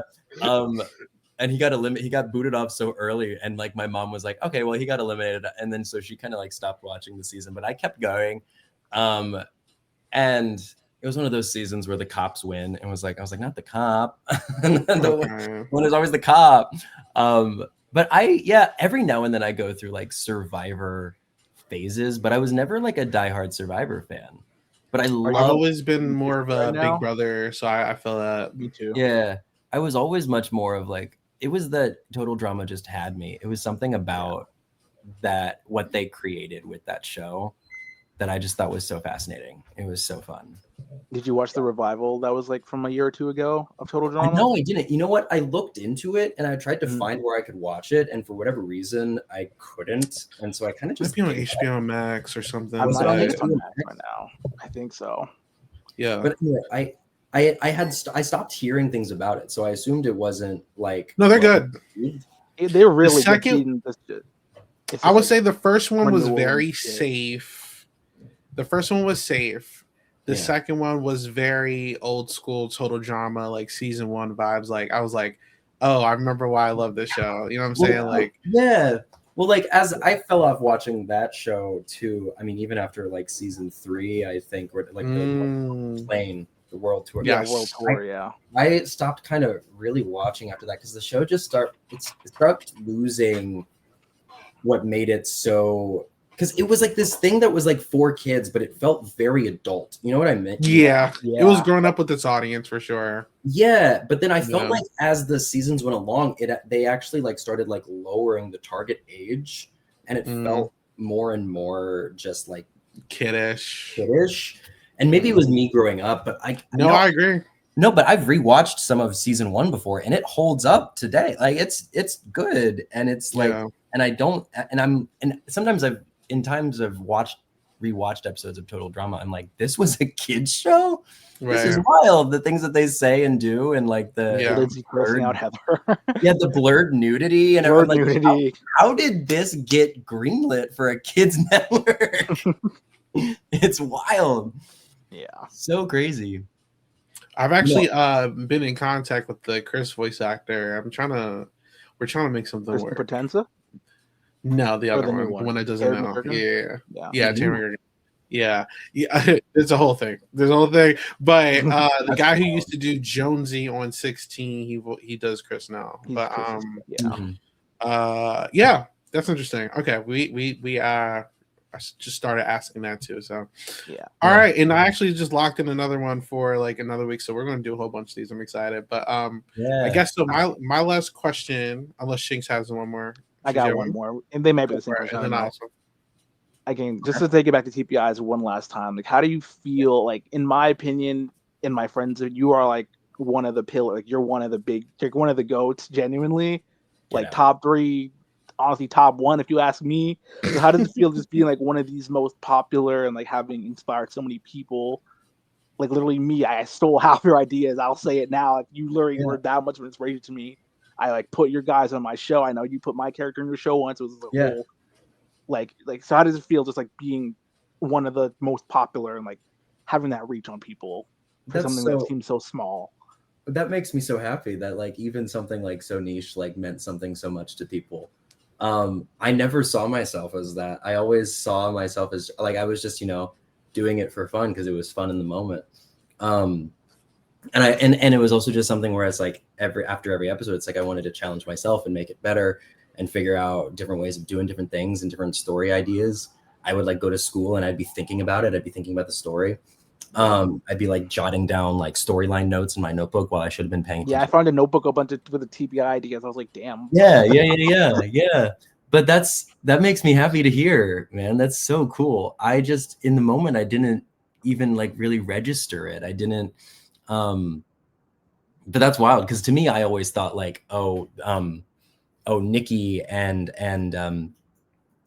who was the other one? There was Mischievous 525.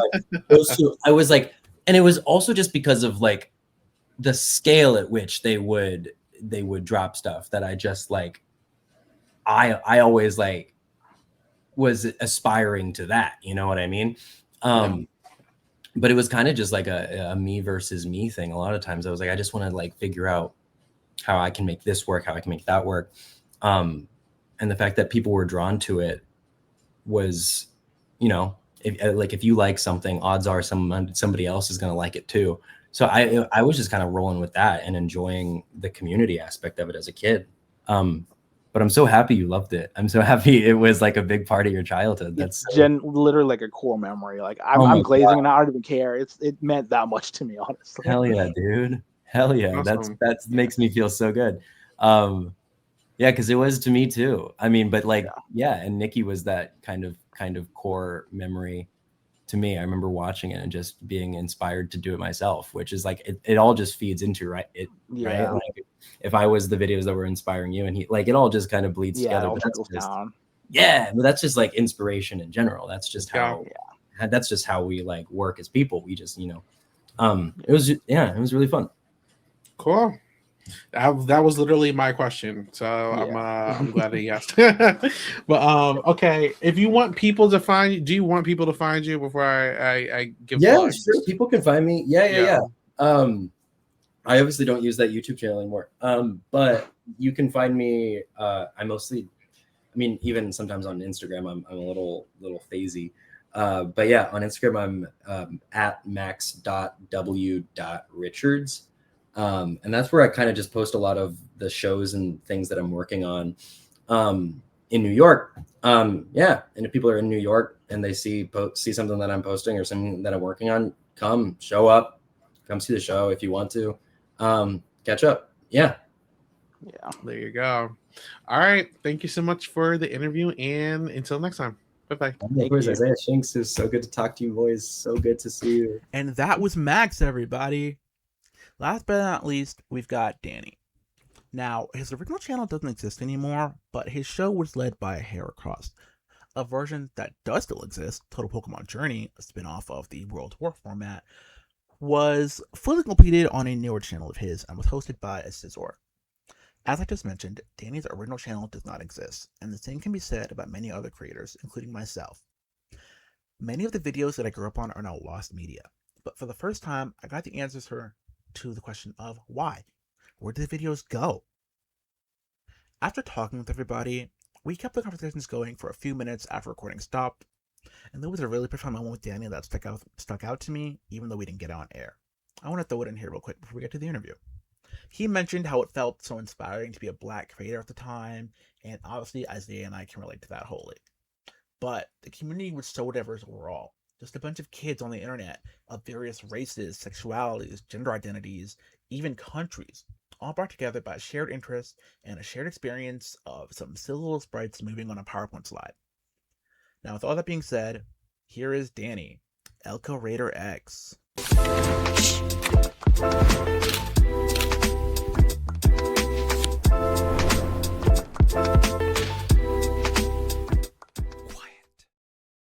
Hello, everybody. Welcome to Silent Podcast, a place where everything but silent. I'm host Isaiah with another interview for this very big deep dive on like some very nostalgic stuff that I used to watch when I was younger. We're here with a very special guest, Danny Bass, aka ELCORaiderX, Scissor, RaiderX, whatever you want to call it. CG God. Danny B. You know what I'm saying? Look, Danny, what's going on, man? What's popping, gang? How we doing? Wow, Yeah, man. it's wild. Those are indeed names that I went by once upon a time. Yeah. Listen, this is so we're doing like a little series because there's some guy on YouTube like made this video where like he did a deep dive on a couple of people's like old TPI, and I'm like, I could do that. So like I wanted to try it. It was only NickiNor2. And Nikki, he did name drop you though. He did. Okay. Hold on, I gotta find this video because I gotta watch it. I didn't know this. I'm gonna have to send it to you. I'm gonna send it to you. Bet, do that. To be fair, Nicki killed it too. Nicki was great. Yeah, Nicki, if you're watching, killer shit. He will see this because he was actually our first interview, and I was just like, yo, let's reach out to a whole bunch of people. Yeah. So like we're gonna see how it goes. But like, listen, you are definitely like number one on like this list for me because like I haven't watched this stuff in years, obviously, right? But like this was so like crazy. My childhood, man, you know. So like first of all, Danny, what are you doing now? Because like obviously the way I found you was through a stream. Sure. And, like I had to like follow through like the trails of like you had like a link to like a different channel, and then I saw your Twitch. I'm like, all right, bet like he's live right now. We gotta do this. Oh god, the rabbit hole. So currently I make content on YouTube, Twitch, TikTok, Blue Sky, Instagram, where I talk about indie games. The slogan is news, reviews, whatever we choose. I host a weekly podcast called Playlog Podcast. We talk about indie games, whatever. We just had our PAX episode, which I am accidentally wearing my PAX hoodie because it's cold over here right now. But yeah, I pretty much just talk about indie games now. Oh God, you mentioned the rabbit hole. I remember back in 2026, 7 years, like 2018, 2019-ish. Me and a couple friends started streaming together. Just pulled up the PlayStation 4, put on a PlayStation web camera, and just said, let's just go live with whatever games we have on the console. And we went by a group channel called Couch Gnomes, which ended up evolving and changing. And I'm like, hey, I'm going to take over the channel for myself. I rebranded to CG Danny B. So it was Couch Gnomes Danny B. So first name, last initial. And that's just what it's been for the last maybe 3-4 years or so. Okay. But there was a point where I was just like, hey, this new channel's up. I want to see if the audience that I had once upon a time exists anywhere. So I put like hey guys, I'm on a new channel. If you want to come see me over here, and then just set it and forget it. I never looked back at that channel. So every now and again, when I see like, hey, I found your thing, I'm like, I did make that one post about Couch Gnomes. I wonder if that's, or they just happen to be like, that voice sounds familiar. I remember that high pitched tone doing Pokemon voices. Hell yeah. Shinx. So also Shinx. By the way, Shinx is here. Shinx, you have any questions before I continue? This is from my understanding. Apparently, I'm incorrect, but from my entire like knowledge of TPIs. I was assuming that you were like the first one to do it, and now Isaiah told me that was not the case. So can you set the record straight real quick? Yeah. I mean, so as far as I remember, if there were two other ones that inspired me, and that was Blizzard Mamoswine, and I cannot remember what their channel names, but it was AJ. And Okay. I was going to full name Yeah. them because I believe their channel name was just their first and last name, but just in case, AJ. But they had the whole, they walked around with the Go camera. They had all the plushes in the world. I remember the inability to edit. So it was just like, here's the challenge for the day. And they'd like set the camera up and you'd see them go over and scoop up like 7 plushes and then drop and be like, no, it's time for the cliff jump competition. And just knocking plushes off the side of the bed. Yep. But at the time, I was learning PowerPoint in, middle school. Maybe just going into middle school, so maybe like late elementary school, where I was like, oh, PowerPoint's interesting. I ended up finding Spriter's resource. I'd put everything in Paint. I'd save it. I'd put it in PowerPoint. I'd use the chroma key to take off the background. And then I just started animating. I ended up going to college for animation. I went to the Art Institute from 2013 to 2016. So like I can now animate much better. But my life of animation started with PowerPoint animations and unregistered hypercam, where I absolutely just Googled a free hypercam key. Yep. Until I found the way to get the key online, so I just put it in and get rid of that. I'm like, I'm good. Oh yeah. So you weren't the first, but you were the first one on PowerPoint. Yes. So I pioneered the PowerPoint version where people That's are like, whoa. I got mixed up there. But Yeah, because like, all right, so like obviously your second channel is still up. That was like the Total Pokemon Journey one, the fake Pokemon stuff. I was like, I don't even know how young I was when I like watched it. I came from your Heracross era, where you're like your very first channel.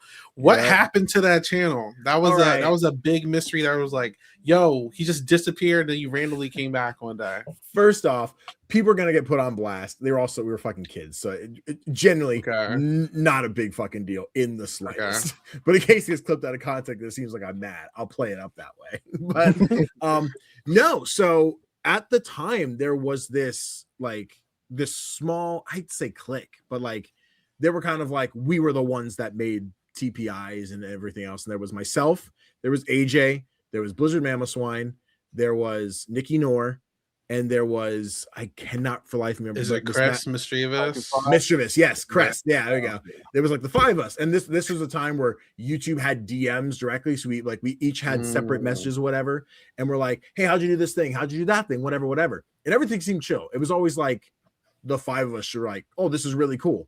And there was a point where I started getting into like the heavy production stuff where I'm like, oh, I'm making myself more cinematic. And I was upgrading like the background where you could change the backgrounds of your YouTube channel and everything. Yeah. And I was like, people would reach out like, hey, could I get one of these of the Elekid line or the Flareons or whatever? Like, I'm like, cool, I'll make people this shit in MS Paint. I sent it to them. I could have been doing commissions at the age of 12, but I wasn't. I just said, yeah, let me do this thing real quick because I'm a kid with no life after school. But there was a point where YouTube had just started changing their like UI and went from what that classic background was into some of the newer stuff. I hated that. Yeah, it sucked. And there used to be a good way it was very MySpace at the time of the way YouTube functioned. It wasn't so colorful, just so gray. And I was like, oh, right, exactly. It was just a real change. I liked having those backgrounds. Every now and again, I've gone and looked at like the internet time machine of the old of the channel. Like, just so like, man, there it is. But yeah, so ELCORaiderX1995 was like my main channel, or sorry, 1988, I think it was, because you had to be so old to have a YouTube channel. And I was like, well, I'm too young for that. So what I'll do is I'll just make my username way older than I am. So that it's like, oh yeah, that guy can't be a kid. It's 1988. He's got to be old enough to have a YouTube channel. And then I just started making these animations, et cetera. And there was a point where Blizzard Mamoswine and AJ both reached out and said, hey, I couldn't even tell you what the damn thing was. But it was like, there's this thing we can do. We can change it for you. We just need your login. And I'm like, oh yeah, I trust my friends, whatever. Next thing you know, my channel was gone. Channel was gone. God. So then I believe it was ScissorRaiderX1995 that I ended up making, where I put every keyword I could that was ELCORaiderX1995, Total Pokemon Island, Total Pokemon Action, everything to be like, I know people are going to be looking for this content. They'll find my channel. So I made like a video. I was like, hey, this is me. I'm ELCORaiderX. These 2 people deleted my channel. Fuck them. It was pretty much like the energy that I came into. It made the new channel, started to succeed again. And I remember being like, oh yeah, I grew that audience again overnight because people were like, I want this one, not to toot my own horn, but like I put a lot of love and care into the things I make, even to this day. And like, I don't like putting things out until I know they're done, and they're still not done. And that's somebody who tries to post like consistently multiple times a week, streams, TikToks, etc. Like, I like my high quality stuff. So when it came back to me losing everything, and like I was a kid, I didn't back my stuff up. I'm out of room on my computer, just delete the stuff that's already on YouTube. So like all of the original Total Pokemon Island, Total Pokemon Action was all gone. Like with that channel, there was no way of getting it back. So there was some level of middle school jealousy in which like, well, I got to get rid of this dude's channel. He's doing better than me. So I just started over with a brand new host. I went from Heracross to Scizor. We jumped from the Total Pokemon Island in Action into Journey, which was Total Drama World Tour. But like, I don't want to take that name. I'll change it up a bit. And we had new host, new cast. It was right around the time Gen 5 was starting to get announced. So like, if you go back and watch that, like we didn't have the English names yet, so it was like exactly Mijumaru instead of Ashawat and whatever. Even some of the sprites I looked like a little cut off because there was a little bit to get them. I was exactly. Like, it was like yeah, so, like, I love doing the Gen 5 Pokemon the Vibes. I was like, oh my god, they're so up to date. Like, yeah.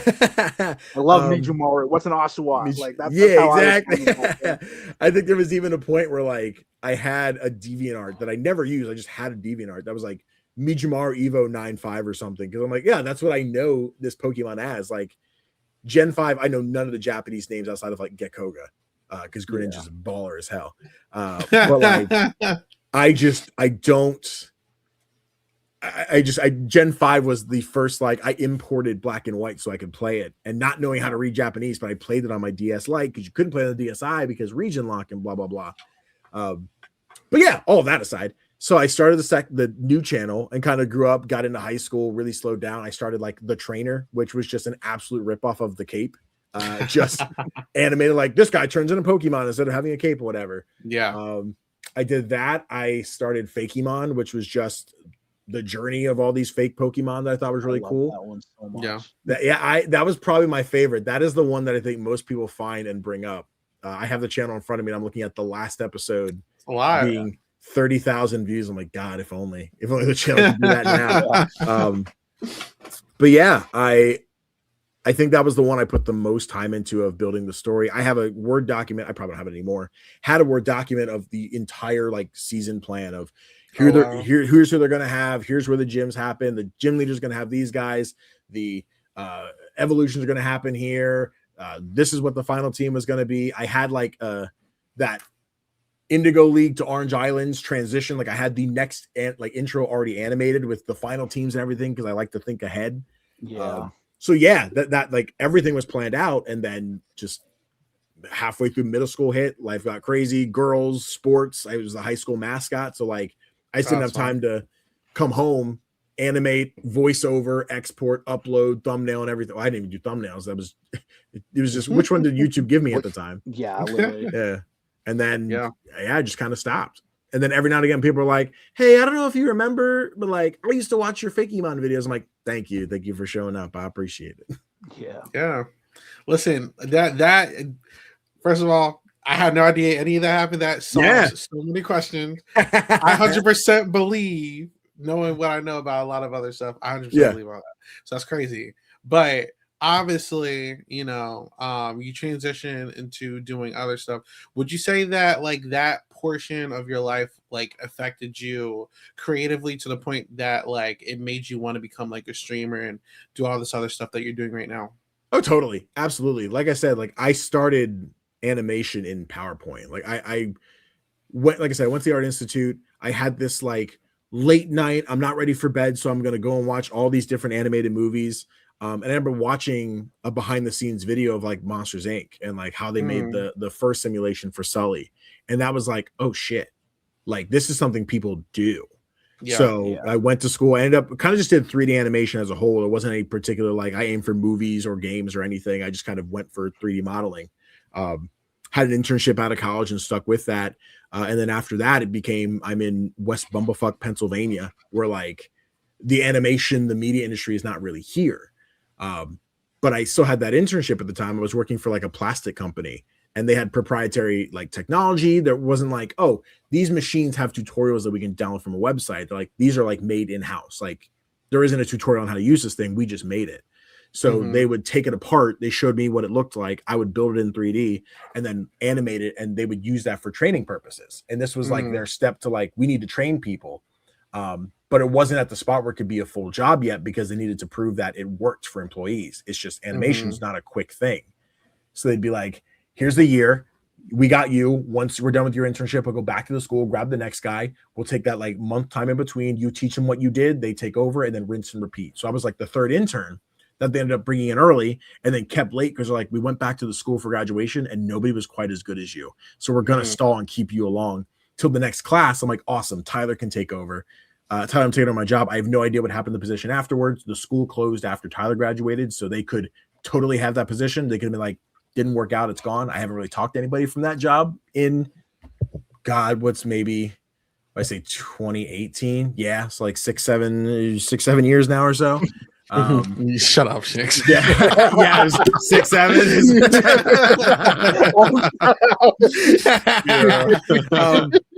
But yeah, like then when my buddy was like, we would play D&D on the weekends, and it was like an hour drive to my friend's place. So I would to work as well. I drive to work every day, an hour to hour from.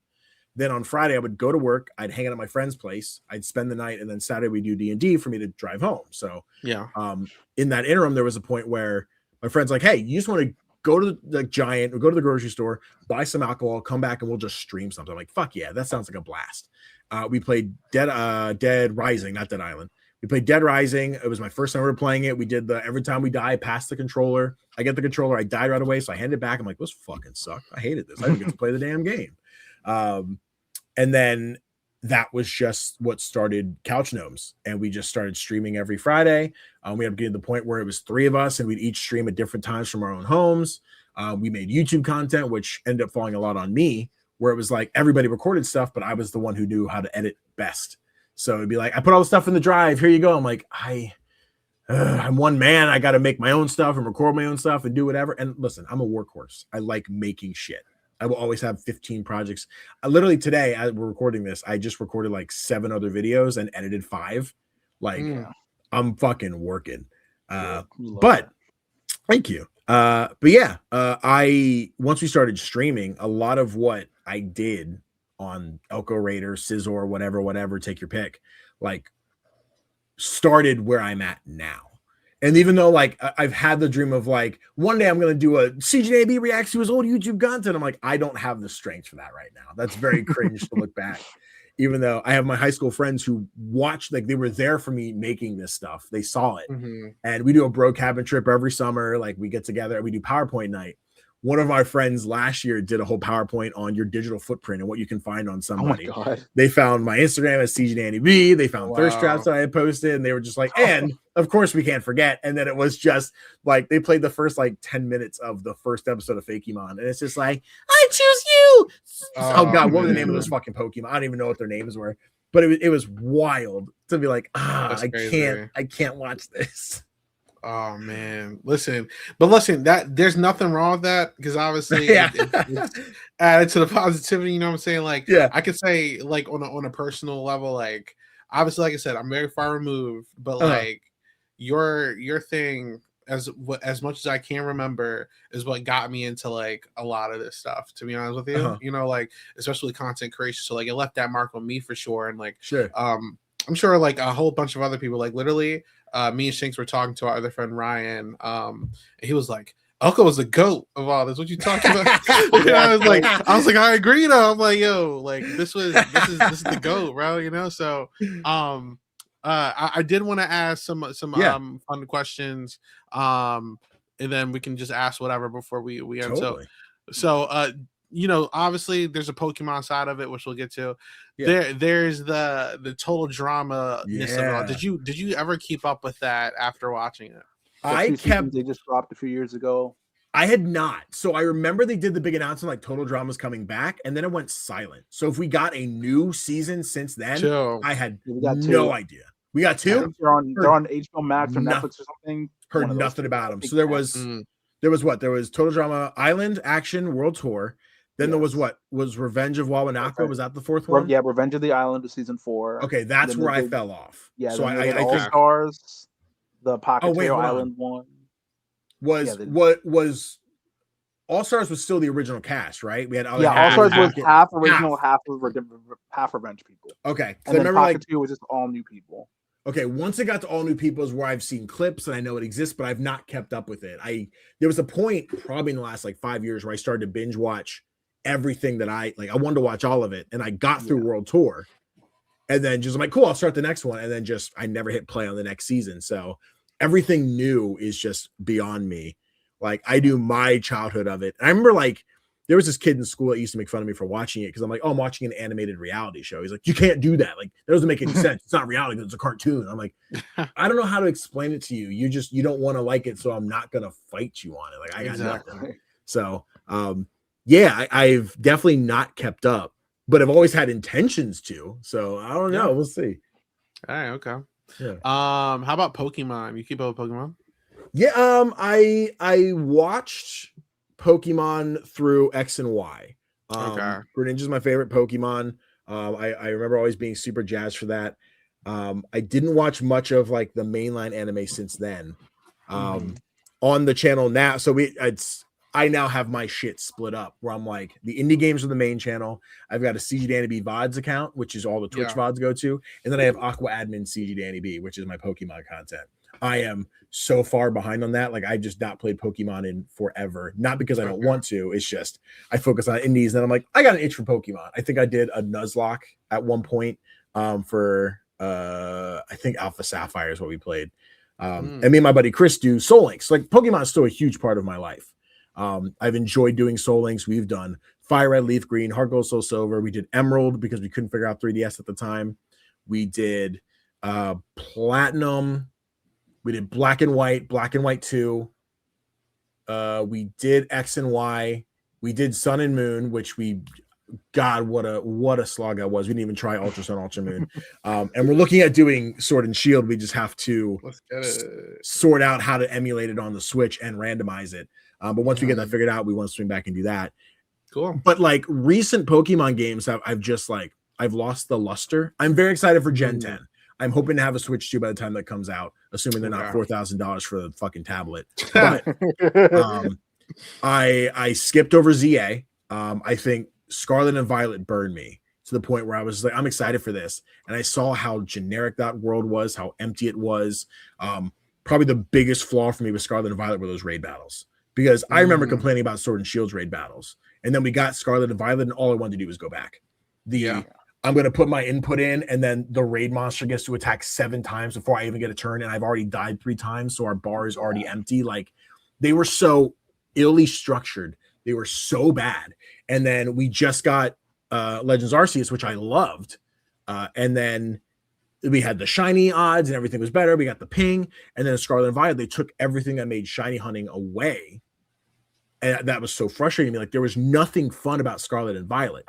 However, I love Scovillain. He is my favorite. I love that little pepper. He is phenomenal. I love a bunch of the Gen 9 Pokemon.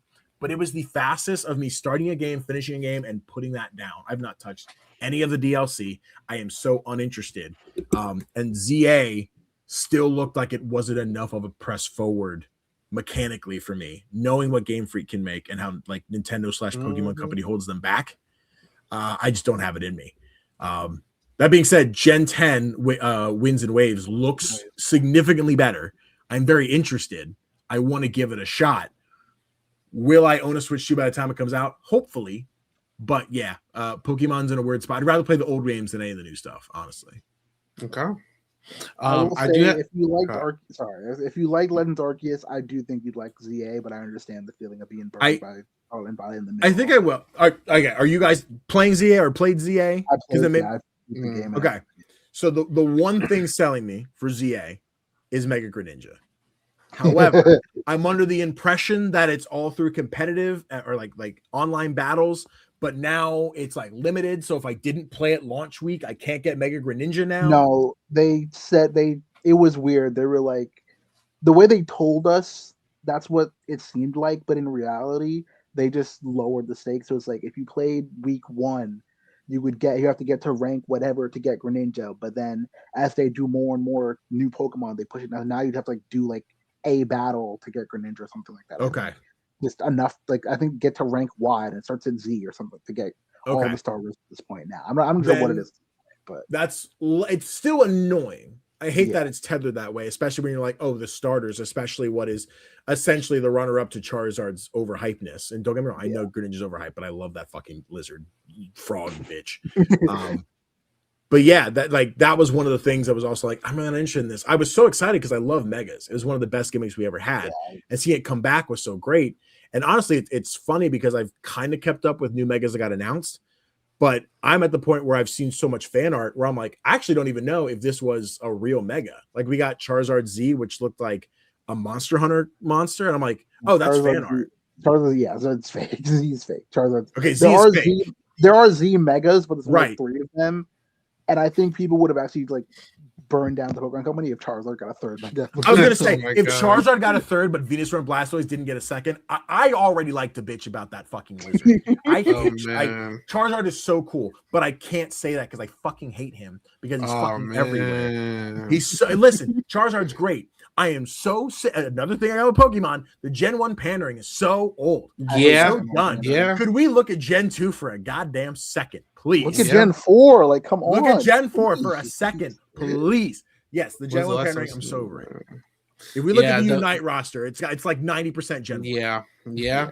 The amount of Gengar and Charizard and Mhm. who else gets a lot of glaze? Pikachu, obviously. Pikachu, I see Snorlax. Pokemon's doing a collab Snorlax, with some yeah. influencer brand. I'm like, it's gonna be Kanto. I look, I see Gengar Yep. do these with Charizard. I'm Yeah. like, okay, cool. I was like I born said- too late to enjoy this, I guess. I get it. I get it from marketing. Like I understand if you want the farthest reach, you want the people who do and don't play Pokemon. If you put out a Charizard, if you put out a Pikachu, if you put out a Gengar, it's gonna sell. Lucario. You put out and then you got your Greninja, you got your Lucario. Maybe those Mewtwo. are the two. There's a Your golden child in Mewtwo. every new game, but it's Exactly. always gonna be Kanto. But even like, I guess is Incineroar the other one for like the new? No, probably not. They're trying to force it. If you play for sure. Smash and competitive Pokemon, Yeah, yeah, They're trying to force it. Listen, I love Pokemon. I will bitch and moan about Pokemon all the time. I Yeah. think Pokemon is the worst fan base for hating their own game. I totally get it. Yup. I do love Pokemon Because I we keep buying it, exactly. We do. If they can And put out that's slots, kind of the I will stance I buy took. it. I don't care. unfortunately. Pokemon See, made my life, so That I'm was me sure. for so long. But like I said, ZA was well, actually, I guess Brilliant Diamond Shining Pearl was the first one. I'm like, wow, this is absolute ass. That This one is pissed me off. Because I terrible. was Yeah. expecting. It So was bad. after Orath, Yeah. I was like, we can only go up, and they went down. Exactly. And like there's the hints every day that Gen 5 remake is right around the corner. So we'll get Gen 10 and then see what that looks like after. And then probably another 10 years before we actually get it. But if black and white remakes are just Brilliant Diamond Shining Pearl, like let's go back and just make everything 3D and go back to the old TMs work one time and terrible movement mechanics and stuff like that. Like I'll hate that. Yeah. That'll be so bad. Okay. Well, you answered my second one of my last questions. I was like, if you still play them. All right, I have 2 more Yeah. questions, and then if Shinx has any, then Yeah, Gas totally. has the last. Yeah. So, this is such a long time ago, obviously.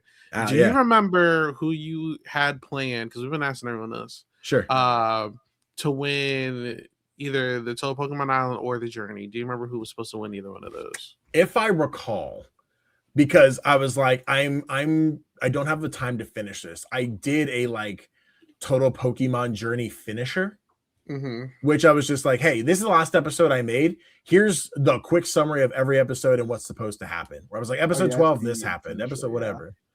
And then I think what was supposed to happen, the finale was supposed to be, how did I do this? Oshawott evolved into Duat, which I forget if that actually happened in the show or not. I know think that's that how did. it's It done. did. I Okay. could do like a Floatzel Dua beef, if I remember correctly. Yeah. Or whatever Duat's Japanese name was. Futachi Mari. Absolutely. Futachi Mari. Yeah. Duat's so much cooler. I'm Yeah. sorry. I do still like- name my Oshawotts Futachi because I thought that sounds so cool. That's valid. That's valid. I think it was like episode, let me see, 21. I think Duat gets kicked off the show and it's just Teddy Ursa. And then I made Ditto like the Alejandro, the heel, the villain of the whole thing. And the Yeah. finale was a 6v6 battle. For that finisher, I totally just made it up where I'm like, okay, so it's gonna be the 6v6 battle. The whole Cass comes back and watches, and for the final fight, Teddy Ursa's random Pokemon was a Samurott. It was like, oh, my boyfriend, and that powered her through the win, and Teddy Ursa was gonna win. Oh, yeah, cool. Yeah. All right.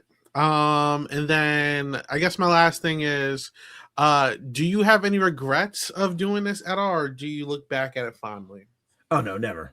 I mean, the regrets of the chance that like I'm polyamorous and have 2 girlfriends, so the fact that either of them would see this at one point and just be like, "Oh, I can't love you anymore. This is terrible." But not that I ever think that would be the case. I do find it like it's insanely cringy. Anyone could pull this up and be like, "Wow, this is so weird." Also, you got to think this was a 13-year-old with too much time in his hands and had like a creative outlet he needed to take a spot in. Like, I loved being able to do this. I thought this was so much fun. I remember days where I would just come home and just open PowerPoint and animate and time it out, and I would start from the beginning, hit play, watch the PowerPoint full screen, and just voice it beforehand to be like, okay, that's too short, I need to be longer, so like he has the time to say his line. I would pull it up, I would hit play, I would screen record the whole thing, put it in a movie maker, put up the microphone, and just record 3-4 episodes at a time. And I had told my partner already, I was just like, there was a point where this kid would be like, I finished 3 episodes in a day, instead of being like, hey, these episodes come out every week. I'm just like, well, there's 3 episodes, here you go, everybody. Like, I had no semblance of a schedule. I just threw stuff out. And I think obviously that not fixed, but changed who I am as a creator when it comes to scheduling and posting and everything now. But like, I absolutely think fondly of the days, for the better or the worse, the people being mad at me. I remember trying to figure out how to download music and not understanding the right click, and Mischievous being like, just go to BMP3 and download the stuff. I'm like, I don't know how, I don't understand. Could you make a tutorial? He's like, dog. And I eventually figured it out. I'm like, okay, I figured it out. Don't worry about it. It was just such an important time in my life, not because I didn't have friends in real life. I did. But one of the things I talk about, this is more gaming than Pokemon as a whole. But I remember in middle school, we all played Call of Duty, we all played Halo. And when I got to high school, I started working at GameStop. And it was like, I'm gonna check out all these the first year I worked at GameStop, Hitman Absolution, Sleeping Dogs, the first Tomb Raider reboot, and Resident Evil 6 came out. 3 out of 4 absolute bangers. But I remember going into school and trying to talk to my friends about like, hey, I'm playing this new game. And if it wasn't Skyrim, if it wasn't Call of Duty, if it wasn't Halo, they were like, that's weird. Why are you playing these games? Which made me feel like, oh, I'm weird because I'm playing things that people don't play. And at the same time, it was nerdy to play Pokemon still. If you were in middle school playing Pokemon, like you were weird. Yeah. So like all my friends, I didn't have people to play and talk about Pokemon with. So the internet was a place for that. It gave me it was my first connection with people online. And like you come to me on a Twitch chat. You're like, hey, I don't know if you remember Isaiah Cow. I'm like, holy fuck. Like, yes, of course. Like, I remember the name. Like, of course.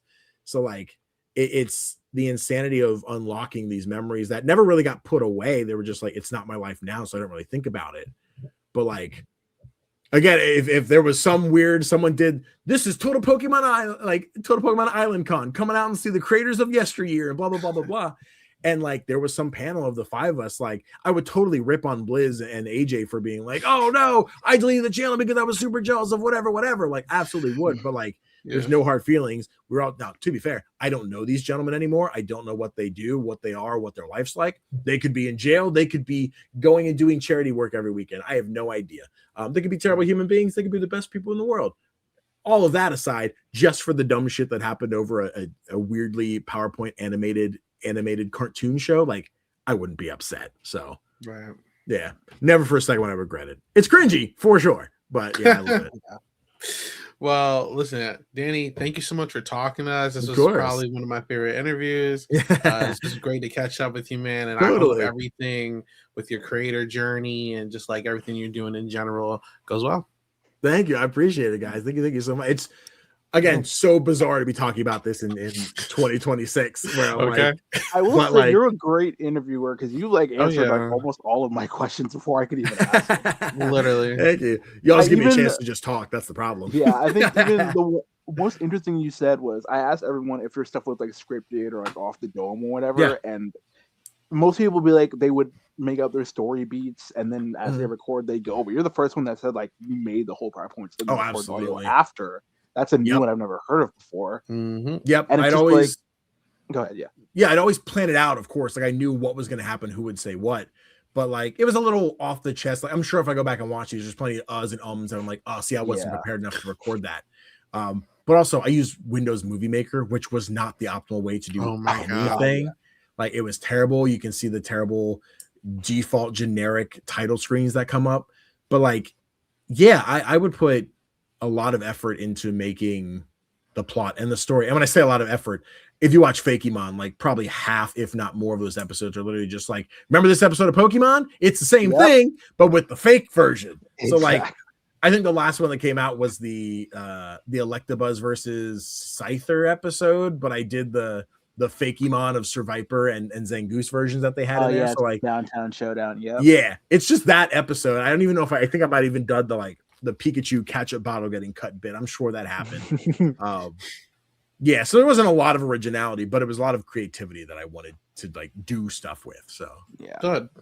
I think even to that, it's like this weird trickle effect. Like we would talk to 16 Maxar, he would say Nicki inspired him. We talked to Nicki, he inspired you, or he was inspired by you. Max inspired me. It's like the whole like weird trickle down effect. Yeah, of everything. Like I'm good at PowerPoint now because of what you started doing. It's like I remember watching your Journey's theme song with like DJ Falling in Love or something, whatever that a song fucking was. Usher. And I was playing it at my cousin's house.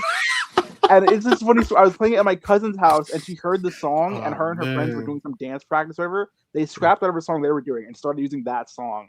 I don't know if they won the contest, but they started using that's like this weird trickle event. I know. That's wild. I would all put me on what was your other one? Let It Rock with Kevin Rudolph. Oh my god.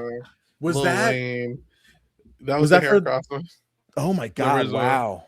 Yeah, I forgot about that song, and then I looked at like my really old playlist. That's what kind of made me. I was like, I gotta find this guy. I forgot about that. Crazy, dude. Yeah. Last thing I want to say was I found this Reddit post of a few years ago. It name dropped both of us. I sent it to Isaiah. You can send it to you. Just like, does anyone remember like Total Pokemon Island? And the guy deleted his account, but like I commented, I was like, yeah, I'm here. I know these people. I don't know if anyone was still around. Like I personally like hid my video because then people will be like, they either got busy or they got bullied. That was one of the two reasons that they stopped making these things. And it was like, yeah, for me, like life just got crazy as high school, college was going on just for myself. But then it was kind of nice to just see this thing of like, dang, even I had an impact on some. I have people that I play orgs now. I see some people like, oh, I remember. I'm like, how do you remember me? What the hell? This is crazy. Yeah. So it's just like a weird trickle down effect, and I just love it.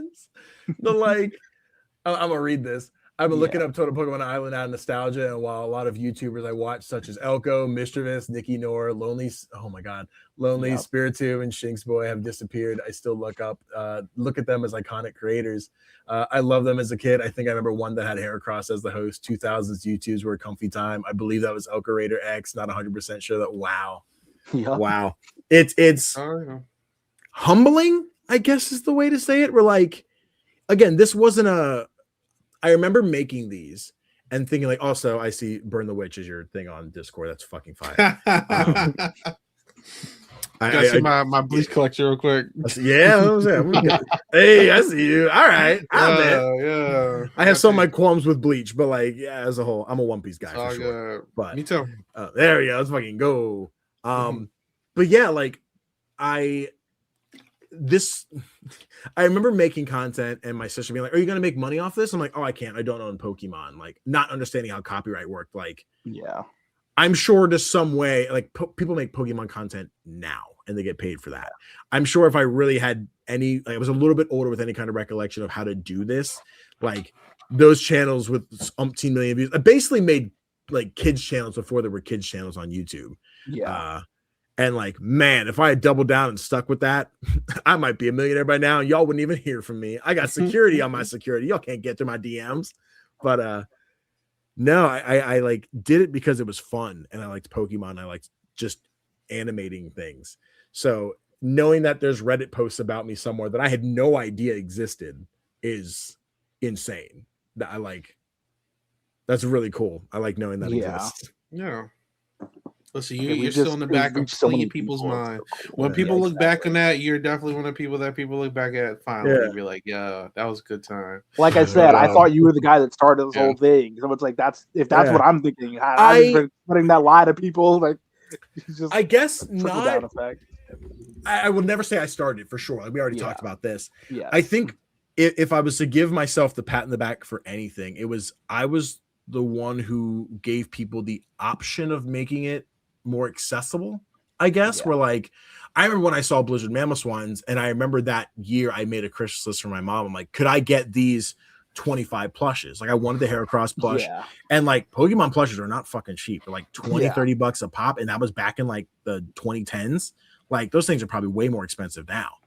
So like being like, can I get these 25 plushes? I'm like, my mom, I just can't swing that. I can probably get you a couple. And in my head, I'm like, that's not good enough. I can't do this show that way. I need everything. Yeah. Then I also need the camera so I can actually record the damn thing. So it wasn't an option. And then it was just one night of fucking around with PowerPoint and being like, I guess this is an option. And once people saw like, here's how you do it. Like I see this guy can do it. I have PowerPoint. I can download and register Hypercam and just leave the watermark. Like I guess I gave a lot more people, which eventually like everyone started doing it that way. Mischievous, Nicki, I believe Mamoswine. And what was AJ's goddamn username? Lugia. Yeah, thank you. Yeah. There you go. Which sucks. I deleted my account picking the second coolest legendary is wild. Crazy. We all love Kyogre in this bitch. Let's go. But yeah, I guess, yeah, if there's a claim to fame for the whole thing is anyone who's like, I can't afford 50, 60 plushes, but I have a laptop that can run PowerPoint and I can download sprites for free. You have a lot of people a creative outlet that I guess is really cool to know that I think back and go, I guess I did let people know they could just do this. Yep. Yeah. Awesome. And I get paid to make Excel sheets, which started from the PowerPoint things. So I was like, oh, wow. Listen, get it. Let's go. All right, Dan, that's it. So much. real quick, before don't head outside and record anything. Yeah. But do you have anything you want to plug? Absolutely. Hey guys, CG Danny B everywhere. CG Danny B. I know it's a lot of letters. It's an alphabet soup. It's fine. But yeah, you can find me Blue Sky, Twitch, YouTube, Instagram, TikTok at CG Danny B. I'm talking about all kinds of indie games. We're basically spotlighting a bunch of games that a lot of people haven't heard of, and they're super great, and they're so much better than most of the AAA slop that's coming out these days. So I always try and showcase more games from smaller teams with a lot more passion in them. I also do a lot of TTRPG stuff. So if you like watching me roll dice and stuff like that, on, I don't know, the turnaround for this episode when it comes out. So I might be plugging stuff that's not coming out, like it's already done. But on my partner Mallory's channel, Rediscovery RPG, we're playing a series of Electric State. It's 6 episodes, basically post-apocalypse in the 90s where robot war took place. And then also starting in a couple weeks over on Crit Hit Chronicles, we are doing a long game of Daggerheart. We just did our world building stream. I am going to be playing a druid robot whose metal's been replaced with wood. And whenever I do my beast forms, they turn into cool like wooden figurines of these things. I'm so excited to check this out. I love Daggerheart. I love TTRPGs. I've been doing them for like a year and a half now with friends on stream. And it's super great. So if you want to see me role play and be goofy and silly, just like I did in these old animated videos, that's the place to find it. So come hang out. All right. Right now. Yeah. There you go. All right. Well, until next one, have a good one. Peace. And that was Danny, which is our final interview of the night. To close this out, I just wanted to shout out one TPI creator who I know is still going strong today, Blockman Subtile. His work is generally some of the greatest I've ever seen, and it fits right into the shows I was watching back in 2016, even if it's coming out now a decade later. I know many of my friends have been re-inspired by him, and have gotten bitten by the TPI bug once again. And of course, I have to give a shout out to my partner in crime, Isaiah, who agreed to pull me into this and work on it with me, and let me borrow his Silent Podcast branding. You can check him out on his socials at 8ballbangers and, of course, Silent Podcast. And now I'd be remiss if I didn't shamelessly plug myself. You can find me on most socials at Shinx1, where I'll be commentating probably on Big Brother 28 and upcoming seasons of most reality TV shows like Survivor 51 or Challenge 42, and so on and so forth. And working on the Big Brother and Survivor wikis. On the Pokemon front, my old TPIs might be gone, but my friends and I have a group channel called The Enigma, where we're putting out a lot of Pokemon-related content. And yeah, check that out as well. So I want to give a huge shout out again to Isaiah, to our 3 interviewees, whatever, Anders, Max, and Danny, and to all of you for watching this video. And